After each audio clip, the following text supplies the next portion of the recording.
92.5. Brooke and Jubal's second date update. The guy on the phone for a second date update today said in his email that he's, quote, a genuinely nice guy. So I believe him. Oh, that's good. Yep. His name is George, and George is a genuinely nice guy. If it's in writing, I know it's true. So, George, congratulations on being such a nice dude. Well, thank you. I appreciate it. Yeah, no problem. He does sound lovely. Yeah. You're likable already, George. Thank you. George, if you're such a genuinely nice guy, why do you have to do a second date update? Well, that's I never thought I would have to, I guess, but I figure, we have the opportunity to figure it out. Is it the nice guys always finish last type scenario? That's kind of how it feels, to be honest, because I think it was a great date, and nothing has seemed to have come from it. So, Okay. I don't know. So tell us a little bit about her. What's her name? Her name's Tiffany. I found her on a dating website, which, first off, by the way, I'm not a guy who goes on dating websites. I was actually pretty apprehensive about the whole stuff. Sure. That's what everybody always says. Doesn't everybody's profile on dating websites say, I'm new to this? It seems like that's the common thread. That's true for me. That is true. And remember, you got to believe George is his word always. Yeah, he's a nice guy. He's a nice guy. So anyway, I was scrolling through profiles, and a lot of them, they seem kind of disingenuous. But then when I found Tiffany's, I don't know, it was just like one of those feelings you get, And she was like outdoorsy, which I love that. But I think the biggest draw was like she had this beautiful blonde hair. I mean, it's like, it's like silky and smooth. All right. Now I think I know what kind of feelings you were getting. At first I was thinking it was like something in your heart, but now I know it's somewhere else. No, hey, I'm just a guy that likes a girl with a lot of hair, and she's got flowing, beautiful hair. I have never heard a man say that before. So I'm just saying, like, I looked at it, and it looked like, like a hair model of some sort of shampoo or something. So you're not a boob guy, you're not a butt guy, you're a hair guy. I mean, hey, hygiene's very important to me. Dude, I do not want to sit next to him during a shampoo commercial on TV. George loves me some hair, that's all. Did you really say that in third person? No shame in what you like. So you loved her hair. Tell us about your date when you guys actually went out. Well, yeah, we've been talking for 2 months, and I was very apprehensive about, like, coming on too strong. I've read articles about, like, creepy guys taking girls out and stuff. So when we went on this first date, safety was really like, that's the word. Like, that was priority. Like, I told her, I'm not going to take you to a picnic.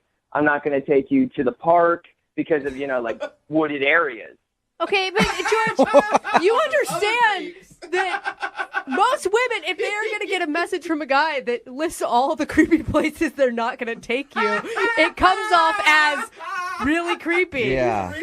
No. It's just so she knows that I'm on the same board. Like, Did you literally say to her, don't worry, I won't take you near any wooded areas?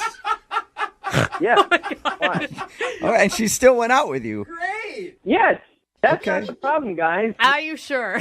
So I took her to like like downtown where there's like a lot of people. And a lot of lights, yeah. Was it A a lot of date? light. It was during the day. Yeah, It was during the day. daytime date. Okay. Did she seem to enjoy herself? Yeah, we had a great time. And then I was like, do you want to call it, quits? And she's like, no, let's go get a drink. So I'm like, okay. That's step 2. We're getting there. You took her to a place to get drinks and only bottles of water that were already closed that she could open herself. Yeah. Okay. I mean, everything she was getting directly from the bartender. Okay. All right. So she was safe with you, George. Safest date ever. Yeah, exactly. I wanted her to feel that way. Okay. But then, I'm talking to my coworkers at work, and I tell them, this next part, and they're like, that's too far. Uh-oh. Okay, so what I did was, when we sat down, we were talking about, what we do to stay fit and everything, and then I, just told her, like, just so you know, I'm tested on everything. Whoa. And, Wait, slow down. You went tested on what? all like, I'm up to date with shots and vaccinations, and, I'm clean STD-wise. So you just told her that, or were you having a conversation where that worked? Like, we were talking about, like, working out and stuff, like staying fit. So you went... I think it's pretty relevant. You made the leap from fitness to STD? Yeah, because it's all, like, health. Okay. And how did she react when you told her that? Well, first off, I think she was, like, a little skeptical to me, so I was like, oh, she doesn't believe me. So I was like, no. I had it in my bag. I didn't plan it, but I did have my results because I had just done it like a week ago in my bag. Okay. So you're like, You don't date a lot. Whoa. Do you date a lot, George? I mean, where do you find women? You know what I mean? So I'm trying. So that's Online. it. No. But I'm just asking the question because to bring your... Well, first of all, it sounds like you got an STD test leading up to the date. Yeah, leading up to the date, but it wasn't because I was going to have a date. Okay, You know, okay. I was thinking you did it specifically because you were going out with a woman and you wanted Well, to I get figured tested. eventually I would have a date. Okay. Okay. The thing is, it's like sometimes, I'm told that can happen pretty quickly. You go one into the next, and I don't want to ruin the mood. Right. You want to be prepared in case dinner or drinks leads to something else. Yeah, and I want her to feel safe. Okay. Did she feel safe? Well, the thing was, after I told her, she said that she had to get going for a tennis lesson. Yeah. Oh, yeah. She had one of those random tennis lessons pop up in the middle of the day.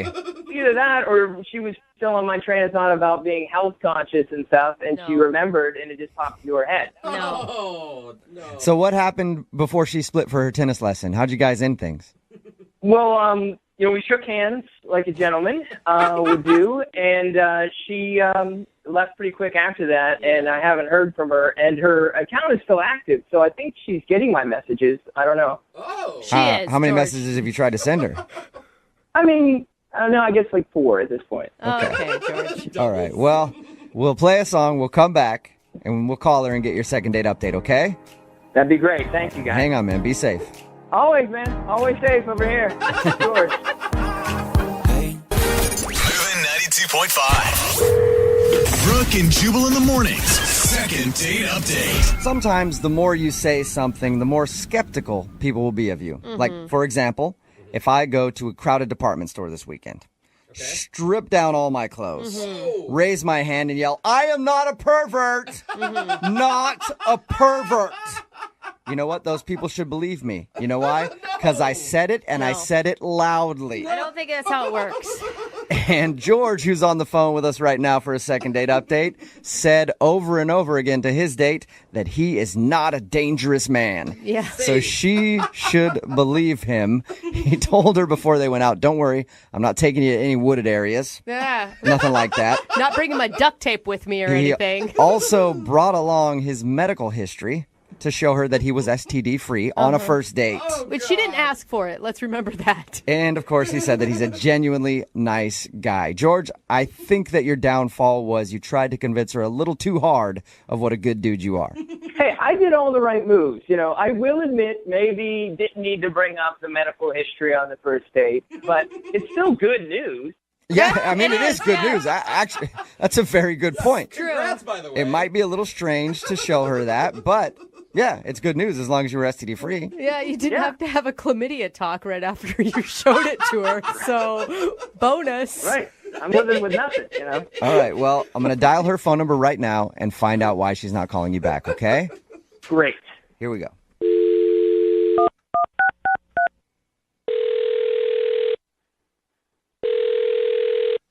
Hello, Hi, is Tiffany there? this is Tiffany. Hey, Tiffany, how are you? Who's this? Oh, my name is Jubal. I'm sorry. Do I know you? No, probably not. My name is Jubal from Brooke and Jubal in the Morning. It's a radio show. Okay. Are you selling something? No, I'm not selling anything. I actually want to call you because one of our listeners asked me if I could get a hold of you. His name is George. Uh-huh. And George emailed us and said that he went out on a date with you. Right. Right. And we do a segment on our show called the Second Date Update. But George really liked you a lot, and he would love to see if he could go out with you again, but he's wondering if he did something wrong.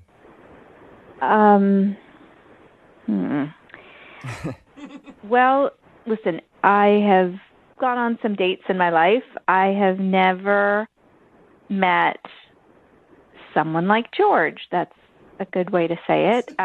Did he come? That's polite. Did he come off like a serial killer, kind of? the nicest one ever. The nicest serial killer ever. Okay. They always are. Hey, at least he was nice, right? It was interesting, to say the least. Oh, my gosh. There's like a seed of potential in there that needs some nurturing. So George has a seed of potential. Yes. Okay. He is incredibly selfless, very sweet, overly concerned with my safety. Mm-hmm. And he's STD free. He told us that. Yeah. Hey! Yeah, I learned that on the date. Yeah. So He told us about that. And he admitted that he thinks that could have been the reason that you're not calling him back. Could have been. and there's that little seed. He kind of knows, but he doesn't, you know? Can you explain the date in your words? We heard from him a little bit about your date, but I'm just curious to hear your side of the story. Well, you know, initially it was like very, polite, and here, let me get your chair. And, you know, you guys, I sneezed during the date, and kindly he said, bless you, and then he went to go blow my nose. What? He went to go blow my nose. And then I was like, oh, my God, do I have, like, a booger hanging out of my nose? How embarrassing. And he was, like, dabbing my nose, and he's like, oh, good, I just didn't want any germs to spread because I don't like germs and I don't want them to get on you. So it was this very awkward thing at the beginning, and then we leave the restaurant, we're walking, and, you know, he was walking on the sidewalk, and we're about to cross the street, and there was a car, and it was nowhere near me, and he starts yelling at the car, be careful, you're going to hit my date, almost like announcing, like, we're going to cross the street, everybody stop. How embarrassing. Oh, No. It was one of those things where it's like, okay, it can't get worse. Okay, it can't get worse. And it kept getting worse. And then I just wanted out. So at one point, we're standing, you know, waiting to cross another street. Uh-huh. And he realizes that I'm standing, like, on a grate. And he starts lecturing me. He goes, do you know how many people die every year standing on a grate by falling through? And also, slightly, I'm like, oh, my God, how many? Really? He's like, well, I don't know, but I bet the number's really high. He hadn't even researched this. I was like, I guarantee people fall through those things all the time on city streets. I never heard of that. I was like the most paranoid mom ever on a date with you. And I was like, make it stop. I can't. Did you ever address it with him? Like, No. I'm not a charity corporation. I don't take care of people. I was on a date. I'm not here to fix people. I got my own stuff. okay. I don't think that I need to be the person to tell him all that. You know? Okay, interesting. Hey, Tiffany, this is George. Wow. Hey, George, hold on 1 second. I think I need to let Tiffany what's going on. Whoa. Tiffany, George is on the other line listening and wants to talk to you. He was supposed to wait for a second, but George. I'm just a little confused here because I've been listening to this whole thing where you thought you might die. If anything, the whole date was to make you feel like you would live, you know, for a long time. That was my point. the point of dating me is to make sure you know you can live for a long time. Yeah, I don't understand. It's the nicest serial killer comment. I mean, it's being, yeah, well, you got the nice part right, okay? But the serial killer stuff and that car was reckless. Okay. Okay. He had no George, business wait. being that close to What you didn't hear, listen, yes, you heard a lot of stuff I said. What you didn't hear is that there's a seed somewhere I did hear inside. that. A seed of potential. Work on it. You called me selfless, sweet, kind of cute. Huh? Yeah. He was paying attention. You bet your sweet butt I was paying attention. I wrote everything down. You're actually taking notes? Ah, Yes. This is important to me. Tiffany, I've been writing everything down, pros and cons. And let me tell you something. The pros are winning right now. With selfless, sweet, kind of cute, interesting, nice. Then the serial killer part's in the con. George. Oh, my gosh. George, you are People die special. on the great. You are okay. really sweet. You really mean well. And that's really good about you. But maybe you just try too hard and then you lose sight of who you are because you're trying to be this super dating hero that doesn't exist. and then you end up becoming nothing but scary things. Well, I just want you to feel comfortable, and I guess I did it too much. Yeah. I did it too much. Mm-hmm. George, you're coming off as an overbearing mother who nags her child, and that's not sexy. Yeah. Well, to me, safety is the sexiest thing in a person, I think. All right? You know, George, Yes? you know what? If that is what you in your heart believe and want, then you need to find yourself some girl who's looking for that. There's a girl out there somewhere looking for the Brad Pitt of safety, and you're her guy. And you guys are going to rock. You're going to be awesome. Where do you think I could find her? I do not know. Oh, George. Tiffany, would you like to go out on a second date with George? We'll pay for it. It doesn't have to be a date. You can just get together and maybe help him find a girl that's into safety. Come I'm on. down. Come on, Tiffany. I mean, I know you don't want a charity case, but he needs help, man. He's likable at least. Listen, baby steps. I will let him email me for dating advice, and we could start there. I can get your personal email? My work email. There you go, George. Okay, that sounds pretty good. Yeah. Okay, so you didn't get a second date out of the whole thing, but Oh, at we're least playing a long play here. long play. Yeah, long okay. play. Okay. Well, wait. George, let me be clear. This is not a long play on a second date. This is dating advice, a dating coach. I'm going to help No, you. I get you. So we'll go on a second date. No. The pressure is on. Oh, George, I'm telling you right now, if you ask me out on a date, the answer is no. But if you need advice, I'm here for you. No, totally. I'm just saying, like, if we were to, like, do a mock date, you know? He's trying everything. He's trying. Yeah, let's go out and role play sometime and see how it works. George. I'm just saying it could be nice, you know, in the moment. No. George. smoother than I expected. George, I don't think you're going to get a second date out of this, but you did strike up a friendship, it sounds like, with Tiffany, and maybe she can help you in the dating world. Pushing it, too. Okay. Yeah, Pushing it. You've made contact with Tiffany, and she's agreed to help you out. Thank you, Jubal. I appreciate it, man. You're welcome. Oh, my God. This is great. All right. Beginning of a great rate, friendship. Sorry. Brooke and Jubal in the morning. Text in at 78592 that says, that guy indeed was the Brad Pitt of safety. We're talking about today's second date update. If you missed it, George wanted to call a girl named Tiffany who wasn't calling him back after their date. We got her on the phone, and the reason she didn't want to go out with him again, he was obsessed with her being safe. Oh, man. And obviously not very good at dating at all. One point, he actually dabbed her nose because she sneezed. And he wanted to make sure that she wasn't getting any germs on her so she wouldn't get sick. Yeah. And then reminded her when she was standing on a street corner on top of a grate. You know how many people die standing on top of those things? You shouldn't stand on top of that. I don't think a lot, though. It was just constantly obsessed with safety. So she said she didn't want to go out with him again. But Well, it's like she did offer to be his dating coach at the end. And he still didn't quite get that. No, he didn't understand. You know, but I give him props for trying. Like, Yeah. persistence is key. Yep. So well, hopefully he does well with her advice now. He's got an approval to email her on her work email and ask dating questions from time to time. So I consider that a successful second date update. Remember, if you want to do a second date update, all you have to do is email the show and we will call the person who didn't call you back. Move at 92.5.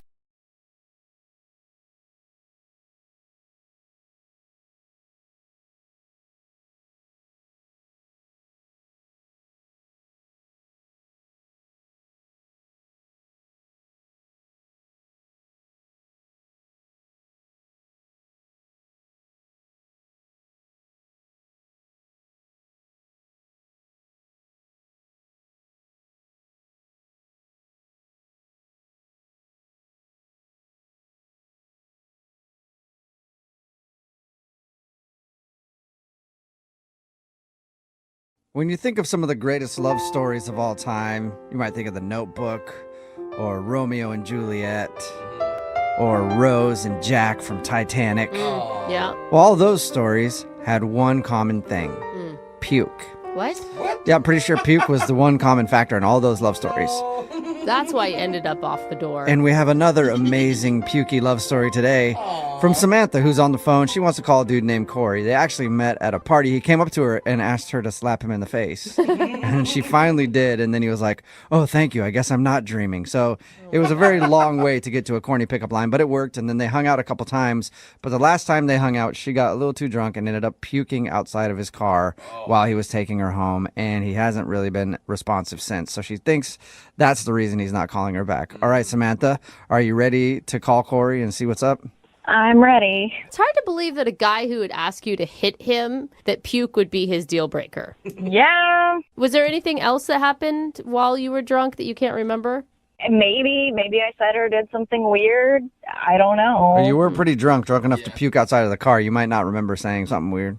Exactly. Well, we'll all find out together then. Let's hope. Yeah, I'm going to dial his phone number right now, okay? Here we go. All right.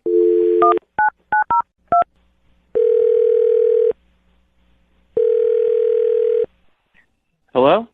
Hi, can I speak to Corey? Speaking? Hey, Corey, how are you? This is Jubal from the radio show Brooke and Jubal in the Morning. I'm sorry, who? Jubal from Brooke and Jubal in the Morning. It's a radio show. Okay. How are you today?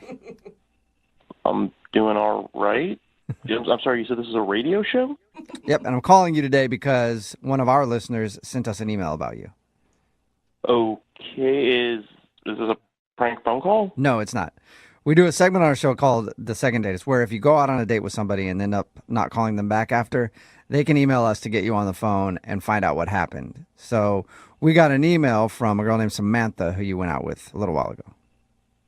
I mean, I went out with a girl named Samantha, not sure why she's emailing a radio station and you guys are calling me. This would be the Samantha that puked outside of your car when you're taking her home? Yeah, no, that one's hard to forget. The Okay. girl who puked outside of my car. Yeah, I didn't know if there was like a couple of Samanthas you went out with. There was like the normal Samantha and then there's the puke Samantha. We're talking about the puke Samantha.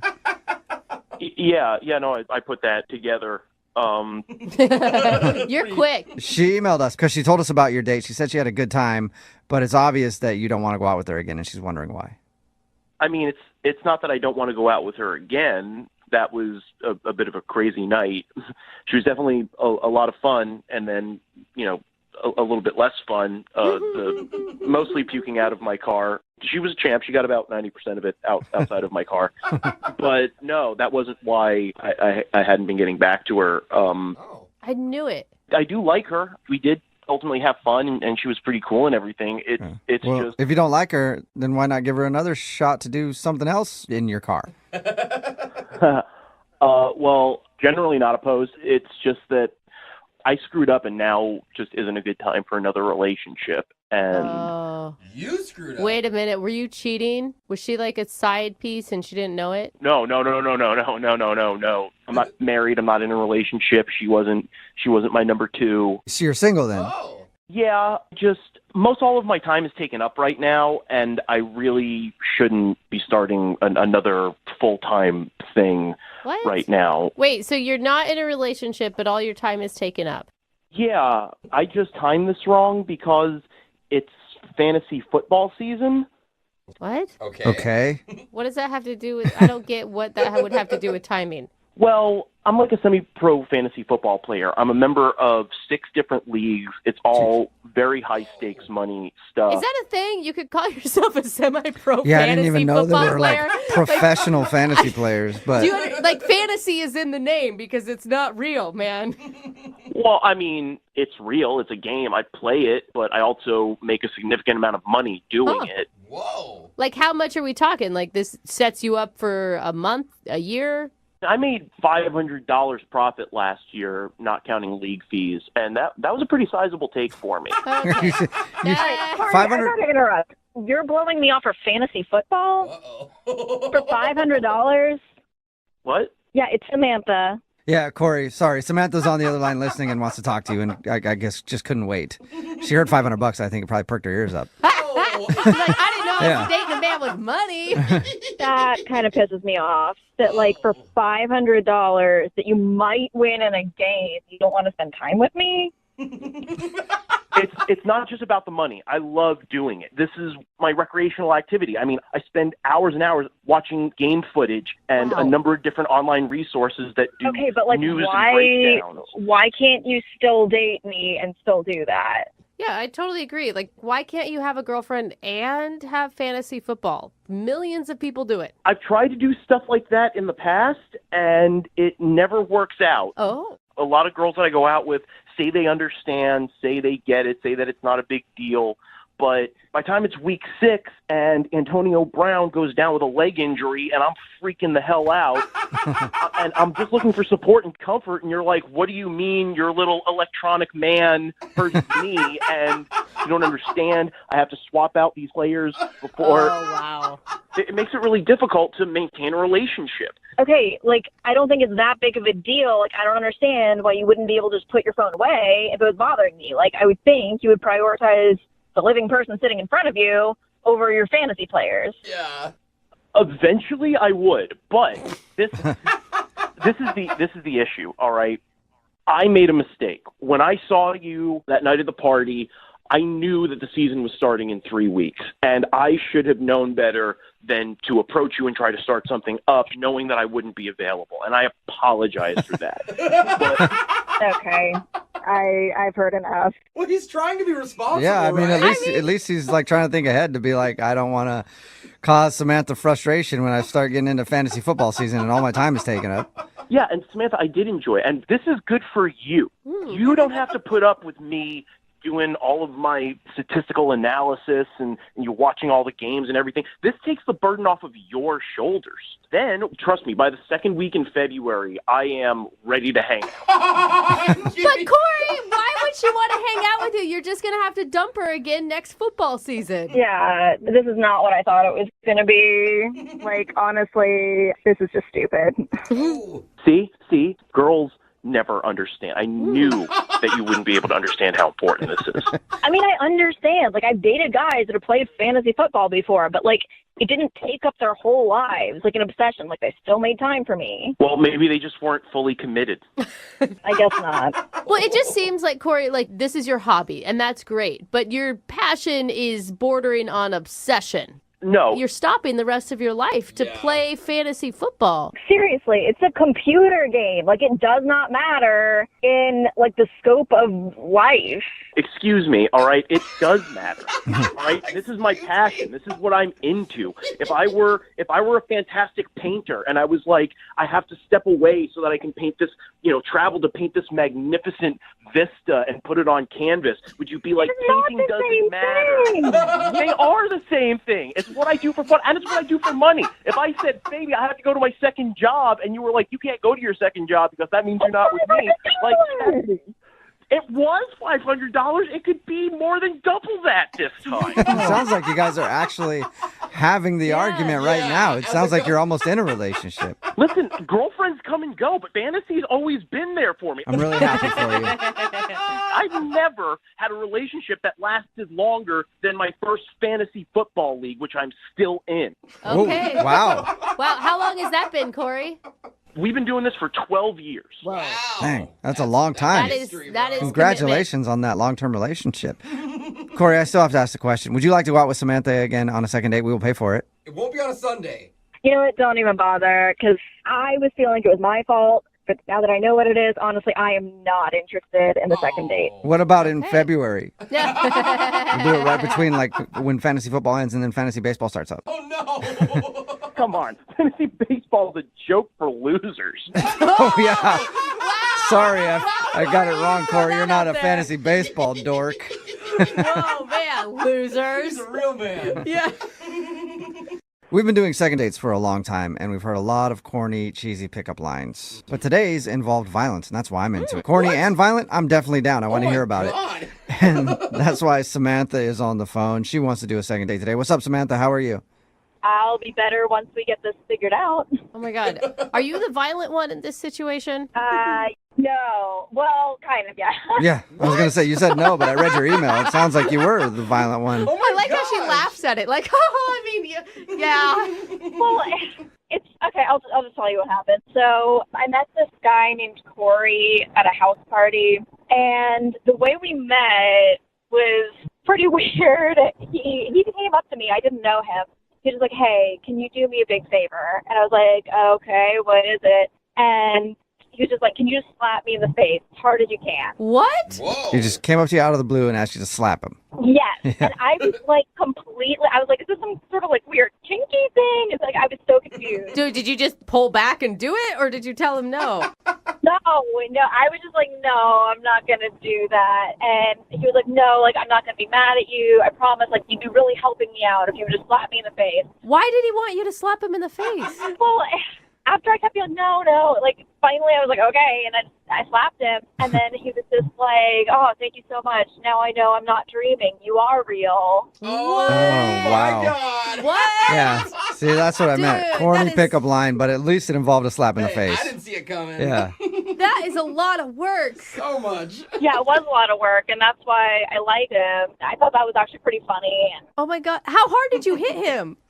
pretty hard. It would have been awesome if you just knocked him out. Yeah. And you would have never been able to deliver that line. It's like, that's Yeah. not how I planned it. He was kind of really starting to annoy me, so I just really went for it when I hit him. Oh my God. So wait, did you guys hang out that night, or did you go on a date later? Well, we continued talking that night, but then we did end up getting coffee the next weekend. Was there any slapping or hitting involved in that? So, Okay. not that time. Okay. Aw. How was coffee with him then? I was having a good time. I think he was, but then he did have somewhere he had to be. So Oh. we only hung out for maybe like an hour. But that's kind of a long time for coffee.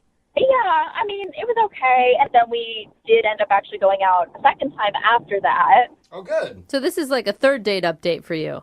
Yeah. Okay. So it was the second date that wasn't that great, I guess. Oh. What happened then? What'd you guys do?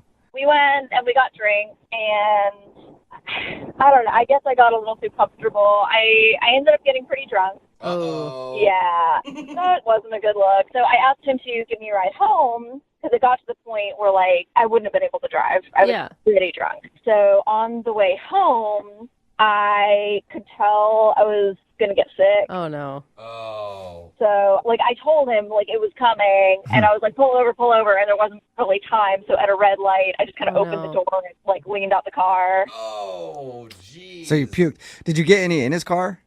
No, I Okay. was at least really careful about that. Yeah, that's really nice. Yeah. Yeah, I feel like you can recover as long as you didn't puke inside his car. Yeah. Unless he's an Uber driver, because I think they get money if you Yeah. puke in there. He might have actually liked that. He should have fined you. Yeah, I mean, so I'm assuming that's why I haven't heard back from him. I texted him the next day, like, I'm so embarrassed, I'm so sorry, that shouldn't have happened. I'd really like to see you again. Uh-huh. And, I mean, he does respond to me occasionally, but it's just pretty clear he's not trying to actually hang out with me anymore. Yeah, you slapped him in the face and then puked in his car. Not a good look. Sort of, yeah. He asked for one of those That's things. true. He did you ask know? for the smack.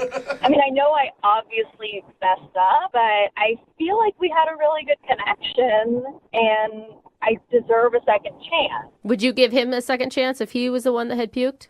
I mean, honestly, drunk people are stupid. They do stupid things. Yeah. Like, I would say if I got that messed up again, that would be one thing. Mhm. But I feel like anybody can screw up one time. All right, well, we'll play a song. Every time we do a second date, and I started off by saying, this is the craziest place I've ever heard of two people meeting.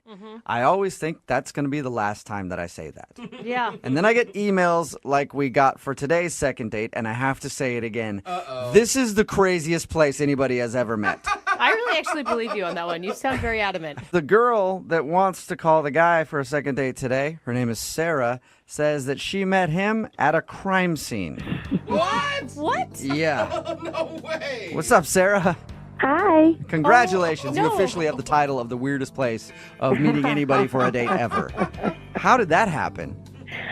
Okay, so this was about a week ago, and I was at a convenience store. I was just picking up some stuff from my apartment, and I'm in one of the aisles, and I turn around, and I see this guy at the counter with a gun, facing What? it at the shop owner. Please don't continue by saying that you thought he was really cute and you got his number. That would be amazing. Not exactly. Okay. I think that'd be amazing, though. Ooh, a bad boy. Dude, some women are into it, man. I can see it happening. Anything can be attractive with a gun, but not exactly him.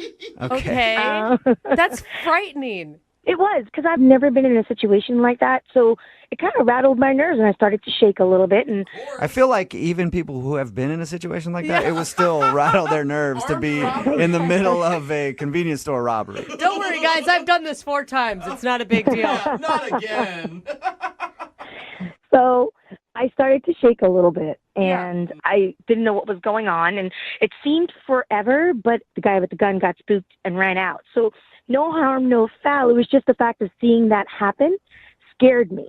Okay, Yeah. I No mean, harm, no foul. I'm still going with harm and foul on that one. I don't know about you. Except for the nightmares that I have to suffer from almost. Except for the post-traumatic stress, I'm Right, fine. yeah, okay. So the place didn't get robbed, but a No, guy tried to rob it, and that's how you met the dude that you want to call. What's his name, by the way? His name is Rusty. Okay, and how did you guys actually meet? How that happened was, of course, the shop owner called the police, Yeah. and Rusty happened to be in the store and witnessed it as well. The police came, they tried to take our statements, and we started, telling them what we had seen happen. And once the police was gone, I was still shaking a little bit. And so Rusty looked at me, and for me, it's so sexy when a guy can make you laugh, even in a very difficult situation. He told you a joke? He told me a joke, and that was what broke the ice. And it was for the life of me, I can't remember it. It must be the dumbest joke in the world, but I started giggling like a little child. All right. So Okay. he was able to be funny in a very stressful time. Exactly. And, it's nothing like a little laughter through tears. So I was like, okay, this is kind of cool. And he had these really nice blue eyes, and I thought, wow, this guy's kind of cute. And I think he started feeling the vibe from me, and I started feeling a vibe from him. And he's like, you know what? There's a bar down the street. Want to go catch a drink? I was like, how about 5? Because I could use them right now. They say that, if you have a near-death experience with somebody, you're, instantly bonded with them, and it's actually, a great way to meet people. That's why they encourage you to do, crazy stuff on dates, like skydive and stuff. I didn't know that. Wow, well, I guess that's what worked for me, because instantly there were sparks that flew. All right. Okay. And so how was having drinks? Did you guys just go down the street and have beers? Well, I had a little bit more than just a beer, but we did. We went to the bar, hung out, and next thing we know, we're back in his place. Shut up. This guy's all in a right. convenience store that gets robbed, and now he has a girl back at his place? He has the best story ever. Yeah. It was crazy how it happened. Yeah. I've never done anything like that before, so let's just say one thing led to another, and there you go. Okay. So did you stay the night? Did you wake up in the morning? What was it like? Yeah, I kind of stayed the night. Yeah. Get it, girl. And how was the interaction with this dude the next day? He asked me if I'd like to have a cup of coffee, and I said no, I have to get to work. I just gave him my number. I said, give me a call. I winked at him and gave him a kiss on the cheek, and I left. Whoa, the wink. Aren't you, little sly fox? He's like, I just witnessed a robbery yesterday, but that wink was the weirdest thing that happened. I wish you wouldn't have winked at me. So, has he tried to contact you at all since that night? No, and I don't know why. I haven't heard from him. I, kind of wanted to play hard to get, so I haven't texted him or called him. But no, I haven't heard from him. Did you expect more? Because it sounds almost like just this crazy story and a one-night adventure, I guess, for lack of a better word. I kind of expected more. I mean, we really hit it off. And, we had a good night. Why not? Well, we'll play a song, come back, see if we can get him on the phone and get your second date, all right? Okay, thanks. Yep, hang on. Running a little short on time, so I don't have a bunch of time to recap exactly what happened. Okay. Sarah is on the phone. Mm-hmm. She wants to call a guy named Rusty. This is what happened when they met.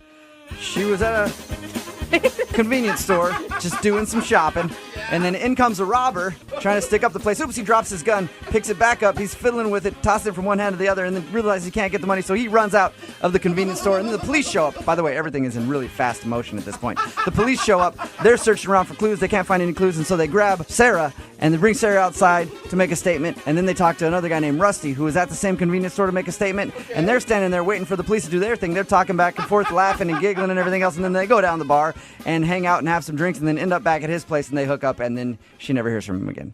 The only shocking part is no one slipped on a banana peel. Yeah, or got a pie Oh, no, in the no, face. that happened somewhere in there. Oh, I'm sure. okay. Yeah, I think I just missed it. So fast. Pretty accurate, Sarah?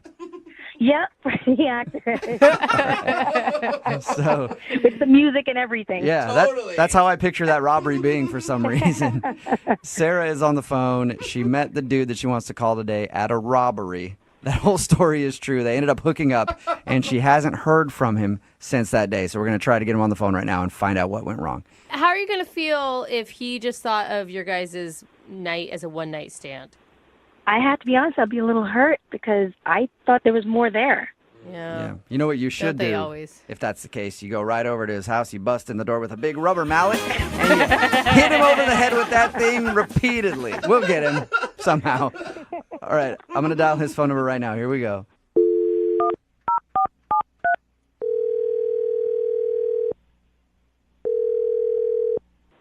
Hello? Hi, I was looking for Rusty. Yeah, this is him. Hey, Rusty. How are you, man? Fine. Who's this? This is Jubal from Brooke and Jubal in the Morning. Oh, okay. Who's that? That is me, and I host a radio show called Brooke and Jubal in the Morning. And we're calling people who were recently in a convenience store robbery to ask them some questions. It's actually true. Oh, You were just in a convenience store robbery, right? I mean, yeah. How do you know that? Oh, I know that because we talked to a girl named Sarah who was at the same convenience store robbery, and she mentioned your name. Really? Yeah. Yeah. Actually, Sarah wanted us to call you because she told us all about the robbery and how you guys met when you were giving your police statement and how you went to the bar and then went back to your place and had a really fun night. Okay, this is weird. Why, Yeah. why did she tell you all that information? Well, a lot of information. she's wondering why you haven't called her since then. I figured you guys just had one crazy, dangerous night and that you wanted nothing else from her. No, I mean, it's more than that, but I don't want to talk about it. Do you like her? Did you like her? Yeah, she was awesome. It was a wonderful time. So wait, I mean, when you guys were hanging out, you didn't think that that would be the last time you saw her? No, I don't think it's going to be the last time that we hang out. Okay, but you're not calling her. I don't know you very well, Rusty, but I can tell you this. Usually if you want to see somebody, you have to kind of like contact them. Yeah. I know, and I will. It's just, I got some stuff I got to take care of first, and then I'm going to call her. Can you tell us what you have to take care of? I don't know you guys very well. What do you mean you don't know us very well, dude? We've been on the phone for like 2 minutes. I feel like you're my best friend, Rusty. Look, man, she's really confused. She liked you a lot. She thought you were really funny. And also the other things that you did, she liked too. And so it would help if we could at least tell her why you're not calling her back. I don't want her to know Are why you- I'm not calling her back. Are you in a relationship? Really? I mean, I could see like you get caught up in the moment, adrenaline's going. Look, if I tell you guys what's going on, do you promise not to tell her? Sure. It's just important. I'm going to talk to her. I'm going to go through with this, but I don't want her to know why yet. Okay. It's your responsibility to tell her then. Yeah, I'm in a relationship, and What? I'm going to break up with her, this girl that I'm dating. I'm going to break it. Things weren't good in the first place, and with everything that happened at the robbery, the adrenaline started going. It was one of the crazy experiences I've ever had, and everything kind of got overwhelming, and stuff with Sarah kicked off, and it was great, and I really like her. And I want to do the right thing and not see her until the relationship I'm in is over. So Whoa. You have What? a girlfriend? Did you think in the hours that we spent together that maybe you could have shared that with me? Hey, Rusty, that's Sarah. She was on the phone listening. Sorry. Are you kidding me? No. Sorry. I told you I wouldn't tell her, Rusty. Yeah, but you didn't tell me she was listening. I'm bad with details. I'm sorry. Are you kidding me, Rusty? We spent how many hours at that bar? Did you even bother to tell me? I had no idea that you were on the phone. Does that matter? Yeah, because if you weren't listening, then you wouldn't have known about the mistake I made of sleeping with you while I was in a relationship. I was a mistake? Are you kidding me right now? You weren't the mistake. The mistake I made was sleeping with you. That sounds even worse. What the hell? No, that's not what I mean. Really, Rusty? What do you mean? What I mean was that whole day, everything that happened that day was wonderful and awesome, and I got overwhelmed, and I made a poor choice. So what happens? You get involved with me and somebody else brings out a gun, you're going to sleep with somebody else? Is that how that works? I don't think that getting in the middle of a crime scene is going to be something I make a habit of doing. I got to tell you, Rusty, I am so disappointed right now. Why didn't you just tell me that night, or you could have called the next day and explained yourself instead of me having to go through all this? Well, you didn't call me either, and I was going to take care of the situation myself and then get back to you the appropriate way and then tell you everything that happened. When I left that morning, I gave you my number. I said, give me a call. How much more explicit could I have been? Well, I wanted to take care of this situation I dug myself into, and I wanted to do it the right way. Right. So the situation's taken care of now. Yeah, is it? Are you still with your girlfriend, Rusty, or? I haven't told her yet, but I plan to do it in 2 days. In 2 days? Why 2 days, Rusty? Yeah, do it now. My buddy's going to lend me his car so I could get some stuff out of her place, and I was going to do it all in the same day, and he wasn't available to help me out until a couple days from now, so I was just waiting till then to do it so it could be all taken care of as cleanly and smoothly as possible. So let me get this straight. You want me to wait like 2 days and 3 hours and 45 seconds till you break up with your girlfriend, and then you're going to start a new relationship with me. That sounds so promising. I mean, yeah. Really? I think she was being sarcastic, Rusty. Are you being serious right now, Rusty? Yes, I'm being serious. That was my plan. I can try to, if I can try to speed things up, like 24 hours, I will. You know what I'll do? I'll set my timer right now. How about that? Sarah, I can't believe I'm saying this, but I'm kind of like rooting for Rusty a little bit. We've all been okay. Granted, the sleeping together thing, not cool at all. Cheating, not cool. I get that. But he sounds truly remorseful, and he's not trying to play you, and he's actually trying to now fix it and go back to being honest, I guess. Yeah, you should listen to her. I mean, I'm trying to be honest right now and do the right thing in the situation because I made a mistake. And I'm trying to fix it. And he just needs 2 days or maybe 24 hours if you need the process sped up. Sarah, I mean, we already know Rusty's answer. Sarah, do you want to go out with Rusty again? You called in for the second date, but we will pay for another date for you guys in maybe a day or two. I guess I need to wait the 24 hours first. I think so, yeah. It's like a waiting period, layaway almost. All joking aside, are you serious? Will you go out with him again if he breaks up with his girlfriend? You know, I'll give him 24 hours to get his taken care of. But if not, I'm out. I'm sorry, I can't. Okay, Rusty. Reasonable. You're on the clock, Rusty. You got 24 hours. Okay, I'm going to call my friend right now and make sure I can get his truck. Okay. All right. Well, good luck. Sarah, sort of a congratulations. We don't know yet. It's a congratulations. You got a second date based on the fact that he can break up with his girlfriend in the next 24 hours. Rusty, get to work. I'll do my best. I know I'm on the clock. Okay. Well, Rusty, if your buddy falls through, you know that there's companies like U-Haul and stuff, right? You don't have to wait for him. Yeah, but that costs money, and this guy is free and reliable. Oh, my God. Sounds super reliable.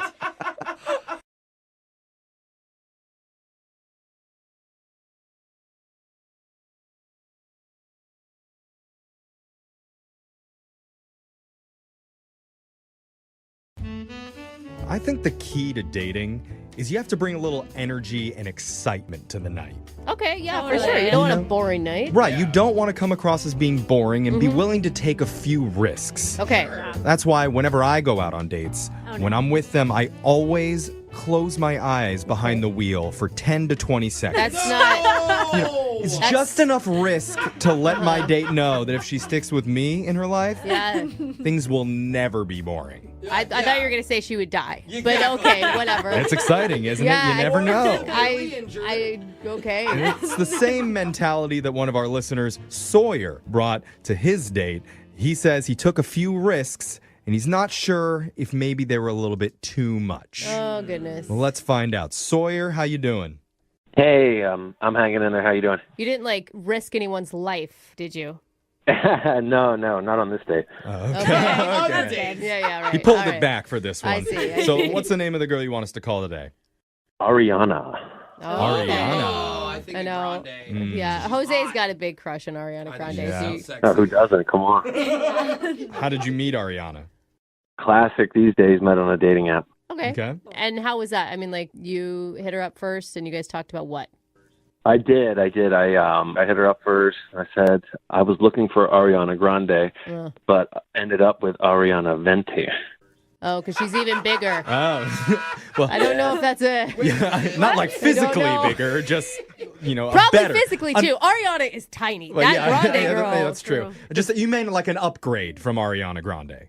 That's what I meant, and I'm pretty sure she took it that way. I mean, she kept talking to me, so... okay. At least you weren't like, dang girl, you ain't Grande. God. You're like a big gulp. Yeah. I bet she gets it all the time, though. Yeah. But it worked. Did it work? I mean, you went on a date, right? Yeah, we did, but it almost didn't happen, you know? Oh. Yeah, I mean, she said she was about to delete the app, is what I mean. Oh. We all delete the app, and then you're always back on. But it's like, out of whatever. Frustration. You're always delete it Monday through Friday, upload it again Friday through Exactly. Sunday. You have 2 drinks on Saturday, and boom, here I am. Yeah. So what did you guys do for your date? Well, I wanted to show her that I was that quality guy, and so I booked a nice restaurant. That's good. Mm-hmm. And so you're going into this knowing that you're looking more for a relationship, not for just like Netflix and chill. I am looking for a relationship, and regardless, she is very attractive. Okay. Yeah, so if she did just run a Netflix and chill, Okay. you're not going to stop. Right. So both things could exist. So how did things go at the restaurant? I mean, it started off pretty well. I'm a little nervous, but we decided, hey, why don't we share a fact about each other that wasn't on the dating app? Okay. So she says her biological father is actually a sperm donor. Oh, that's interesting. That's some good dinner conversation right there. Yeah. So I didn't know what to say. I was just nervous, so I made a joke, and I don't know if it went over well. Oh, no. Yeah, because that could be a sensitive topic, Well, what was the joke? I said, well, that probably increases your chance of incest. Oh, yeah, that is. Very off-putting. That would fall flat for me. No, I saw that in the Chris Rock special. No. How did you respond to that? Well, she didn't know what to say, so I then came back and I said, is what I would have said if I wasn't one of those quality guys. Oh, yeah. Well, I was one of those losers that you dated on the app in the past, but luckily I never would say something like that That's on a first kind of date. I think that's a good save. Good. You read the room, you shot your shot, and then shifted. All right. Is that the risk that you were talking about in your email? The risk that you took? Yeah. Okay. That was the risk. Okay. Okay. Luckily that paid off, I think. It did. How was the momentum after that? I mean, she laughed and we carried on, and then after that it was a nice walk, and at the end we shared like a really nice kiss. Oh. Really? Wow. Yeah. And what made it really nice? I mean, when one feels right and one doesn't feel right. Yeah, this one for felt sure. like It's just chemistry. Just standing there right in front of that donation clinic. It just felt right. I think that's so sweet. It's like your dad's house. Yeah, it's kismet. All right, so how did the night end after the kiss? Was that it? I mean, yeah, it was great. Walked her to her car, and it was, I figured we'd see each other, and then in a couple of weeks, and since then, she's getting back to me, but like the energy isn't what it was, if that makes Totally sense. know what you mean, dude. But that just seems so weird because she was gonna delete the app because she was sick of playing games, and then it seems like you're not doing that. Yeah. So, Was there anything from the night that you feel like might have gone wrong and could be the reason that she's not getting back to you? besides the incest joke? Well, anything worse than that? I'm just thinking, like, did she find another nice guy on the app, and what's going on? So Probably. Okay. Just to be honest. Yeah. If she's an attractive girl on a dating app, their DMs are probably blown up. Well, I don't know. We'll play a song. We'll come back. We'll call Ariana for you, and we'll try and get you your second date, okay? Okay. All right, hold on. Usually when I'm on a date and somebody drops an incest joke, my shirt immediately comes off. And I'm already planning our second and third dates right afterwards. Are those dates with your sister or? It's with whoever. Okay. This incest really gets me going. But that wasn't the case with one of our listeners, Sawyer. Weird. who said he took a risk at dinner and made a joke about his date's biological dad being a sperm donor and the possibility of her hooking up with a half-brother somewhere down the road. Yeah. And now, mysteriously, Sawyer's not getting a call back. Weird. I mean, we say that, but I don't actually think that that's it. Yeah, No? see, I think it's her fault. You shouldn't tell a fact. Like, that's a weird fact. It is a weird fact. What do you expect people to say? Set herself up a little. Well, I don't know if anybody else in the room has thought of this, but what if she did some research after the date and found out, Sawyer, that you two are actually biologically related? That could be. Just saying, we've heard stranger things happen on this show. Was your dad ever a donor? Not that I know of. If it was the case, are you still open for a second date? I think I'd be a hard pass. Okay. I know he did. I heard it. Well, let's find out for sure. We're going to call Ariana right now. You ready to do this? Yeah, let's do it. Okay, here we go.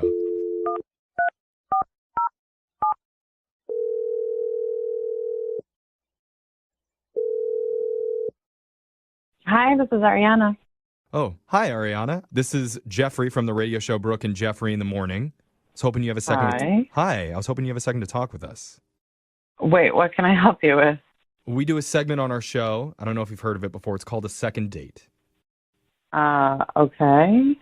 Okay. It's where if you go out on a date with someone and afterwards, if that person isn't calling you back, you can email us and we'll reach out to them for you to try and figure out the reason why they're ghosting. So why are you calling me? Well, because you went out with a guy recently and you've been kind of avoiding him lately. He wants to know the reason why. His name's Sawyer. Oh, okay. Oh, that was it. That was a positive. It felt like it. Yeah. Did you have a good time with Sawyer? Yeah, we had a nice time. Oh, I wasn't sure if she's like, yeah, I hate him. Yeah. That's awesome. Yeah. He feels like you've been kind of hard to get a hold of lately, and he's not sure why. Is he reading that wrong? No, I mean, we text and stuff. I mean, I'm going to be in touch with him. I like him. No, yeah. he said you text him, but he says it's not like before. Like now it's very sparingly, and it doesn't seem like you're that into it.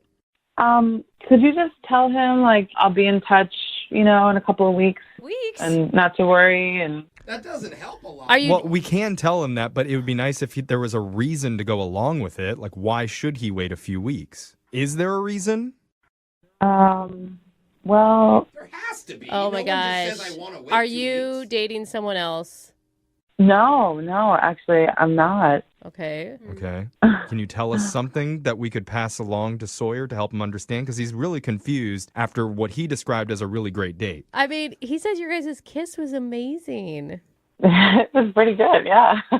She sounds Okay. like she's into it. Oh, that's Yeah. sweet. And it does sound like you're into him. And I know for a fact that he likes you. So what's the problem? Okay, I just need to wait until after Valentine's Day. Oh, no. Why? What? But do you already have a date planned or something for Valentine's Day? No. All right.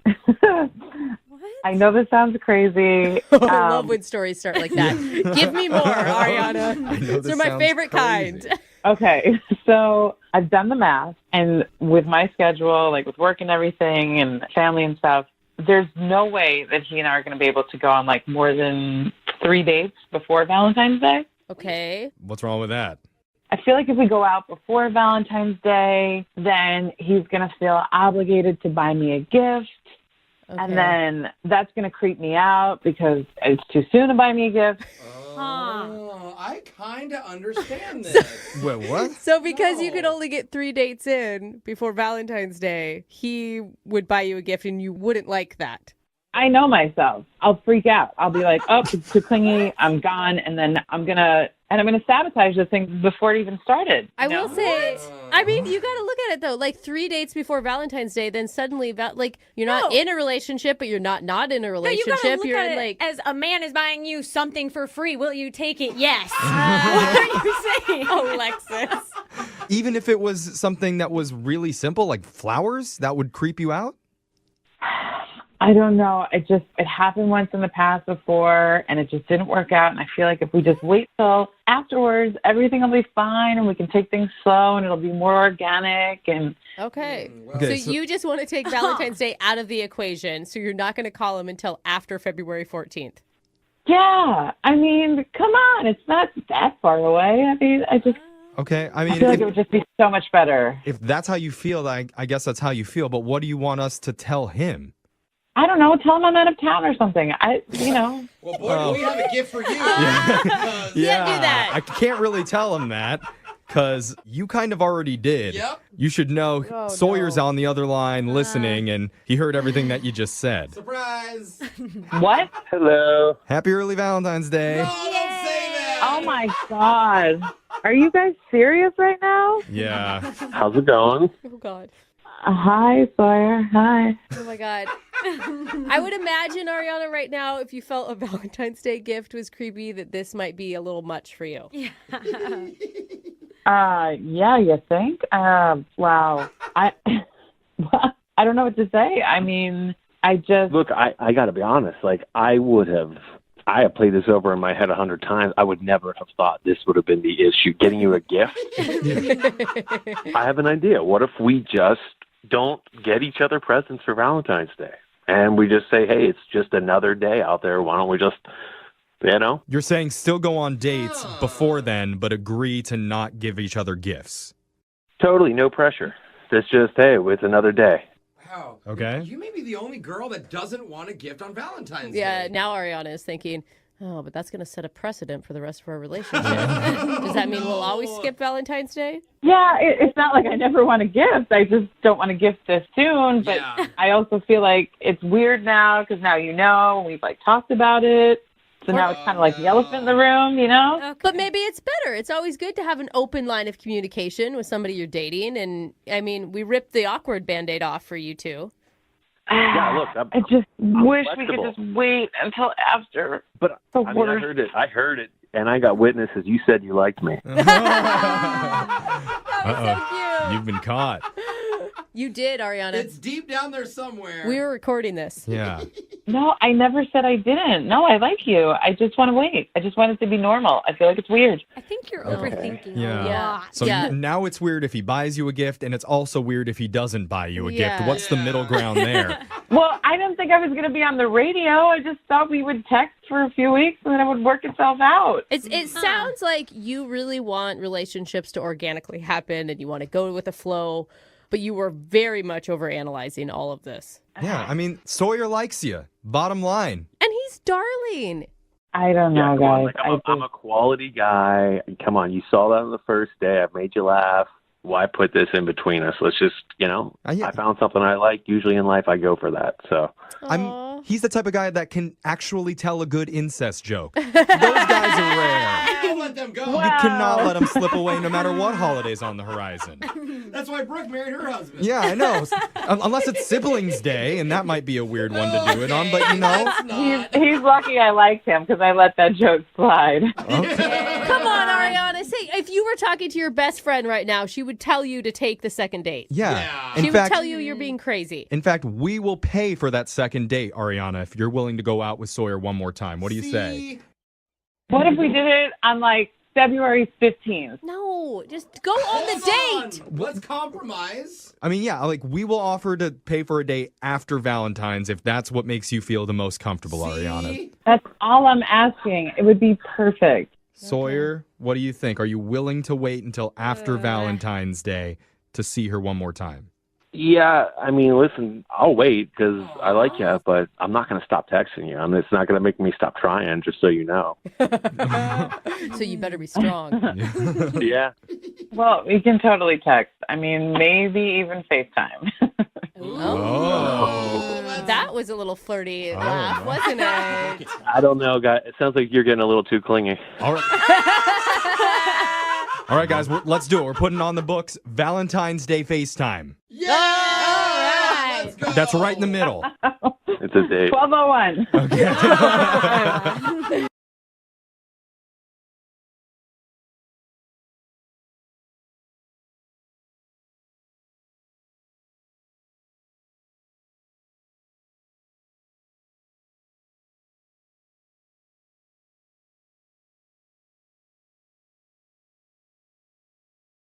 For a date. So what? I don't think that's technically called a date, No, Henry. is that illegal? Also, I've paid a lot less, so I think you're kind of getting swindled. Maybe I should introduce you to some people. Oh my God. How you doing, Henry? That's not really a fair assessment of what happened, okay? Yeah, that's. I feel like Uh-huh. that's what people who are guilty always say. It was actually smooth. I don't want to know any of those details. Just, Good thing it wasn't bumpy. yeah. First of all, what's your date's name? Her name's Tara. Tara, okay. And where did you meet Tara? So I met Tara at my dry cleaning place. Okay. But there wasn't like an ad for her or anything, right? She wasn't standing outside at a seedy strip mall where your dry cleaner is, and you're like, hey, I'll pay you $100 to go out with me. No, that's not what happened. So basically, she's the girl at the counter. Oh, okay. Oh, she works there. Okay. She's super pretty. She's always smiling and nice when I go in there. And I go in there a pretty good amount. Yeah, your shirts just keep getting more dirty and more dirty. Every day. Yeah, God, I got to go in there again. Yeah, it's crazy. Every single day I spill something. Yeah, Yeah, weird. wild. Okay, so you've seen her a bunch, and what made you finally get the nerve to ask her out? So I was looking for an opportunity, but, it doesn't always pop up. But basically, a lady brought in 6 dresses while I was in there. Yeah. And, the lady left. And I turned to Tara and I said, I'll give you $50 to wear one of those dresses out with me. What? Oh. That's a weird ask. Yeah, but it's a little bit baller, right? It's like I mean, a proposition. yeah. But then it's also strange to be like, that's the dress I want you in. Right, and it's also, I'm sure, breaking company policy. I mean, I hope they're not wearing other people's clothes randomly. Breaking company policy is kind of the whole point. It's like a little dare. Then she gets to go out with me. Yeah, I dare you to wear a stranger's dirty clothes and come on a date with me. I think she'd clean them first before she wore it out. Did she take you up on it? Yeah, well, so then she was like, no way. There's no way you're going to do that. And I was like, $100. Oh. Okay. Wow. That's where the $100 comes in. So she actually decided to do it for $100? Yeah, she said, okay. Everyone has a price. Okay. Yeah, $100 was Tara's price. Wow. How was the date? Did she actually show up in somebody else's clothing? She actually did, and it was hilarious. Oh, my God. That's funny. I hope it was actually a good-looking dress that fit her and not some, oversized 65-year-olds. Or super tight. Right. She looked good. I know how to pick them. I know how to pick dresses. Oh, that's weird. That's Okay, not creepy. people. I don't know how to pick people, but dresses. 10 out of 10. I know how to pick dresses, but, I got to give her props, okay? Because it's pretty ballsy to actually do that, to actually take me up on that. Yeah. Yeah. Okay, so how was the actual date with her, though? So we went to a bar, and classic date, Yeah. and honestly, it was great. Good. Okay. What was a highlight? First of all, she's funny. She was Okay. kind of ripping on the bartender a little bit, and it was fun. And, she's actually into sports, which is not something you're always finding on dates, and I like sports. Totally. Anything really special about it or notable? She did keep talking about marriage. Whoa. Like how she wanted to get married or just marriage in general? Well, yeah, she just said that marriage was really important to her and that she wants kids. Were you freaked out by that? To be honest, I was not. Hey, that's a Okay. good thing then. Well, and it's important to talk about it. I mean, not necessarily always on the first date, but this is my end goal in life. So if you're not into it, let's not waste our time.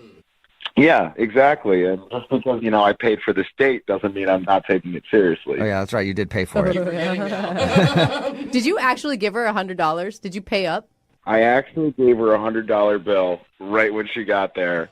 And I was surprised she didn't run off, to be honst. All right. Awesome. Yeah, deal's done. That's Taking a left. awesome. Well, how did the date end? Did you guys kiss? For $100, I would more? hope so, yeah. It's not on the lips. You're making me seem so much creepier than I am. I'm good No, at that. it's a one of my funny special story. skills. But did you guys kiss at the end? We did. Okay. And report, what was it like? It wasn't super over the top, the most romantic thing in the world, but it was 5-10 seconds. Nice. That's a nice kiss. Okay. First date. Okay. And did you make plans to see each other again? Yeah, we were gonna text each other and figure out another time. Okay. Oh. And she not texting you back now? We were texting, we were going back and forth, and she was changing the time a lot. And now she's not really responding. Uh-oh. I'm kind of worried about the dress part of it. Why? Like that she got in trouble or something. Oh, yeah, because she wasn't supposed to be doing that. Maybe you got her fired. She got caught. I'm worried that her boss fired her or something. Okay. But you haven't been back into the dry cleaner where she works. No, I'm terrified. Okay. We'll play a song and then come back and call her and get your second date update, okay? All right, cool. Okay. Moving 92.5. Brooke and Jubal in the mornings. Second date update. I must be getting my clothes dry cleaned at the wrong place. 'Cause I've never seen an attractive dry cleaner worker. It's usually like old dudes who smell like smoke still. No, we have old ladies at ours. And Yeah. they look like smoke. And Henry's on the phone right now. He actually met the girl that he wants to call today. She was working at the dry cleaner. I guess I didn't ask. Is she an old dude who smells like smoke? No, she's not. Okay. Cool. All right. Just wondering. Shocking. I mean, you do what you want. I just wanted to get the right picture in my mind. But he met Tara at the dry cleaner. He actually dared her to meet up with him wearing somebody else's clothes from the dry cleaner. He paid her $100. He bet her $100 she wouldn't do it. She did it. They had a fun date. They even kissed at the end of the night, but now she's not responding to any of his text messages. So we're going to see if we can find out why. You ready to go? Yeah, let's do it. I want to figure this out. And you're worried that, the stunt that you guys pulled could have gotten her fired. Yeah, or like, maybe now she's like wants more money from me or something.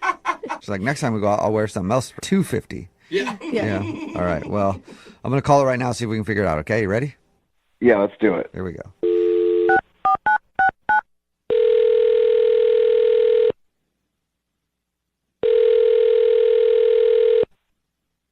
Hello?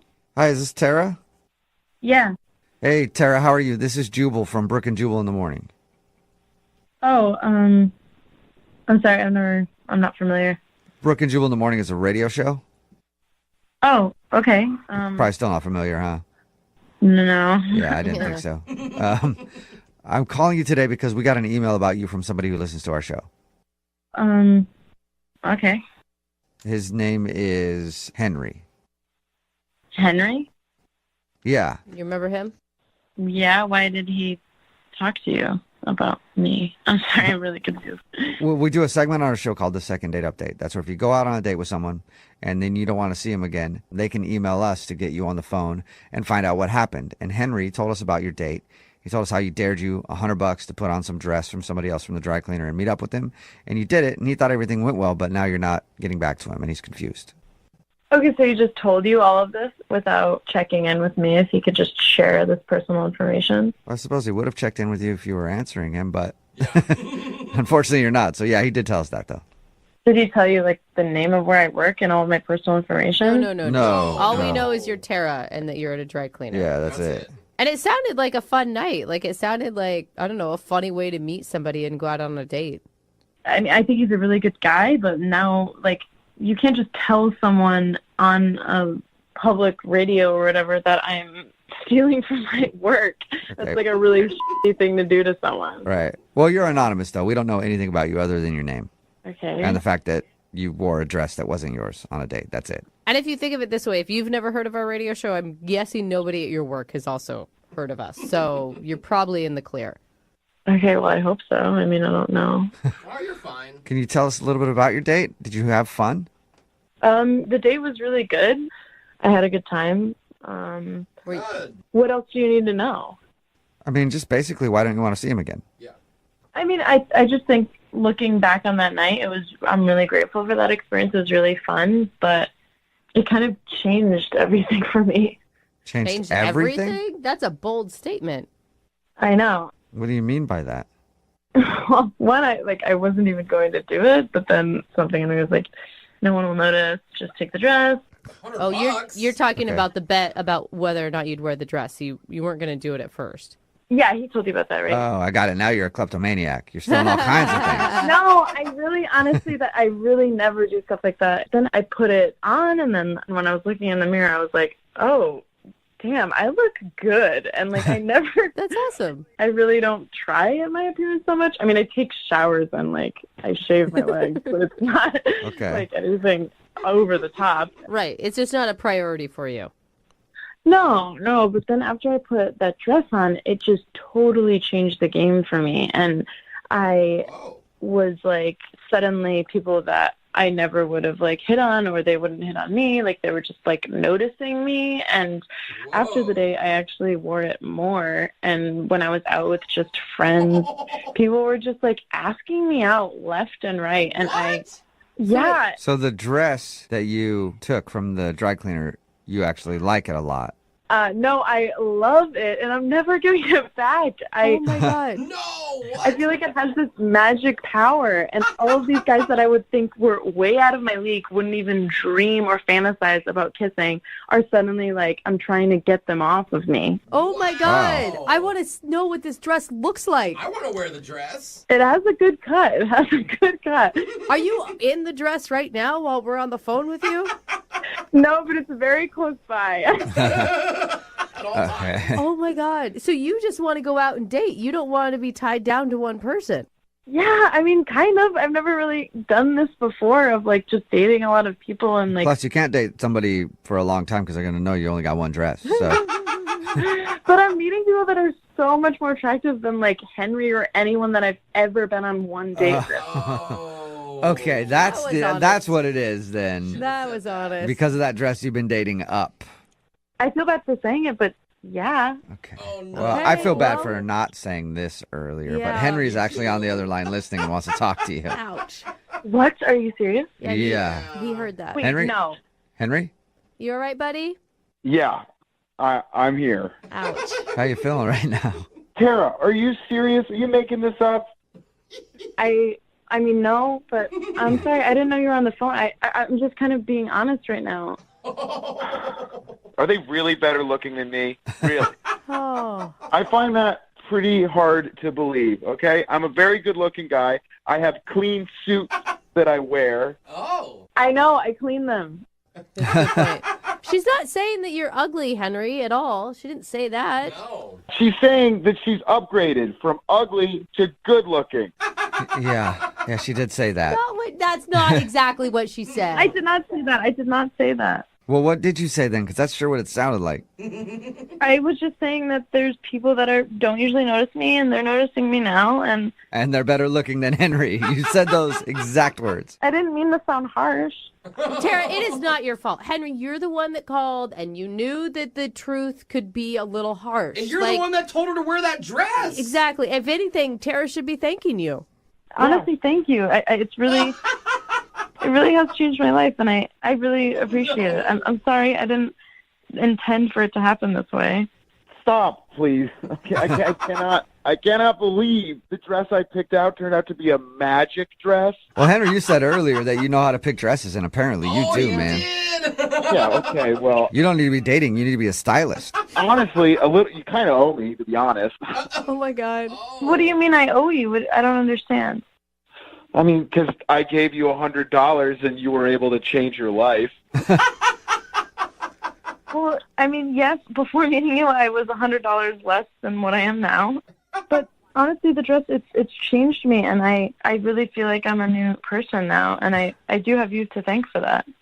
Yeah, that's exactly what I'm saying, okay? You know, you're Cinderella, and I was into you when you still lived with all of your ugly stepsisters. I'm the guy you stay with in the movie. I'm the good guy, okay? All right, well, Tara, would you like to go out with Henry on a second date? We'll pay for it. I've got a better idea, actually. As you know, I work at a dry cleaner, and there's actually the suit that just came in the other day, and it's so nice. I mean, like all the other suits on the rack are jealous of it. So I was thinking maybe that suit could do for you what you did for me with telling me to wear that dress, and wearing that suit could make other people start to notice you more. Wait, what? So are you asking him out on a date if he wears the suit? I'm confused. Yeah. Definitely not. I'm not really interested in that, but I will steal this suit for him so that I can pay him back. Oh, my God. Okay. Henry, God. what do you think about that? No date, but she'll steal a suit for you. If you're not going to go on a date with me, fine. I'll take a free suit. Okay. Wow. All right, well, I think this kind of worked out. Like, you didn't get a date out of it, but free clothes. You got some new clothes, man. That's not bad. You know, dating's freaking weird these days, guy. I'll take what I can get. All right, well, now you get to date a new suit. That's awesome. Congrats. Yeah. You're going to look so good in this suit, Henry. Trust me. You're going to get like 6s and 7s. Wow. You're that Henry 6s and 7s headed your way. Wow. I'll take it. Brooke and Jubal in the morning.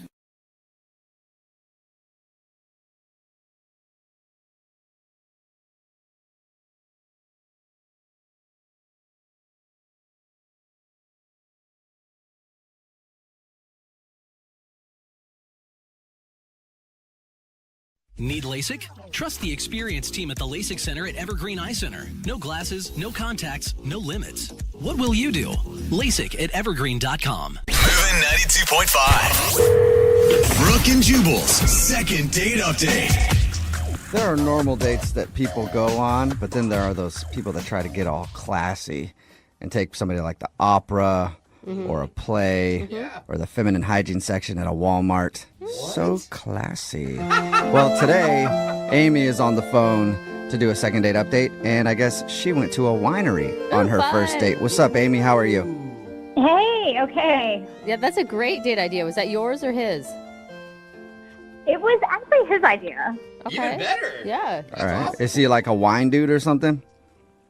He was, I think, pretending to be a wine dude. Oh, all right, yeah. That's the way most people are at wineries. Yeah. Most wine people in general really don't know what they're talking about. I mean, there's a lot to know, but they always just use words like nutty and then feel like they know what they're talking about. Like, this is very nutty. Ooh, All of these wines are nutty. Yeah, and earthy, and they taste like mud, sort of.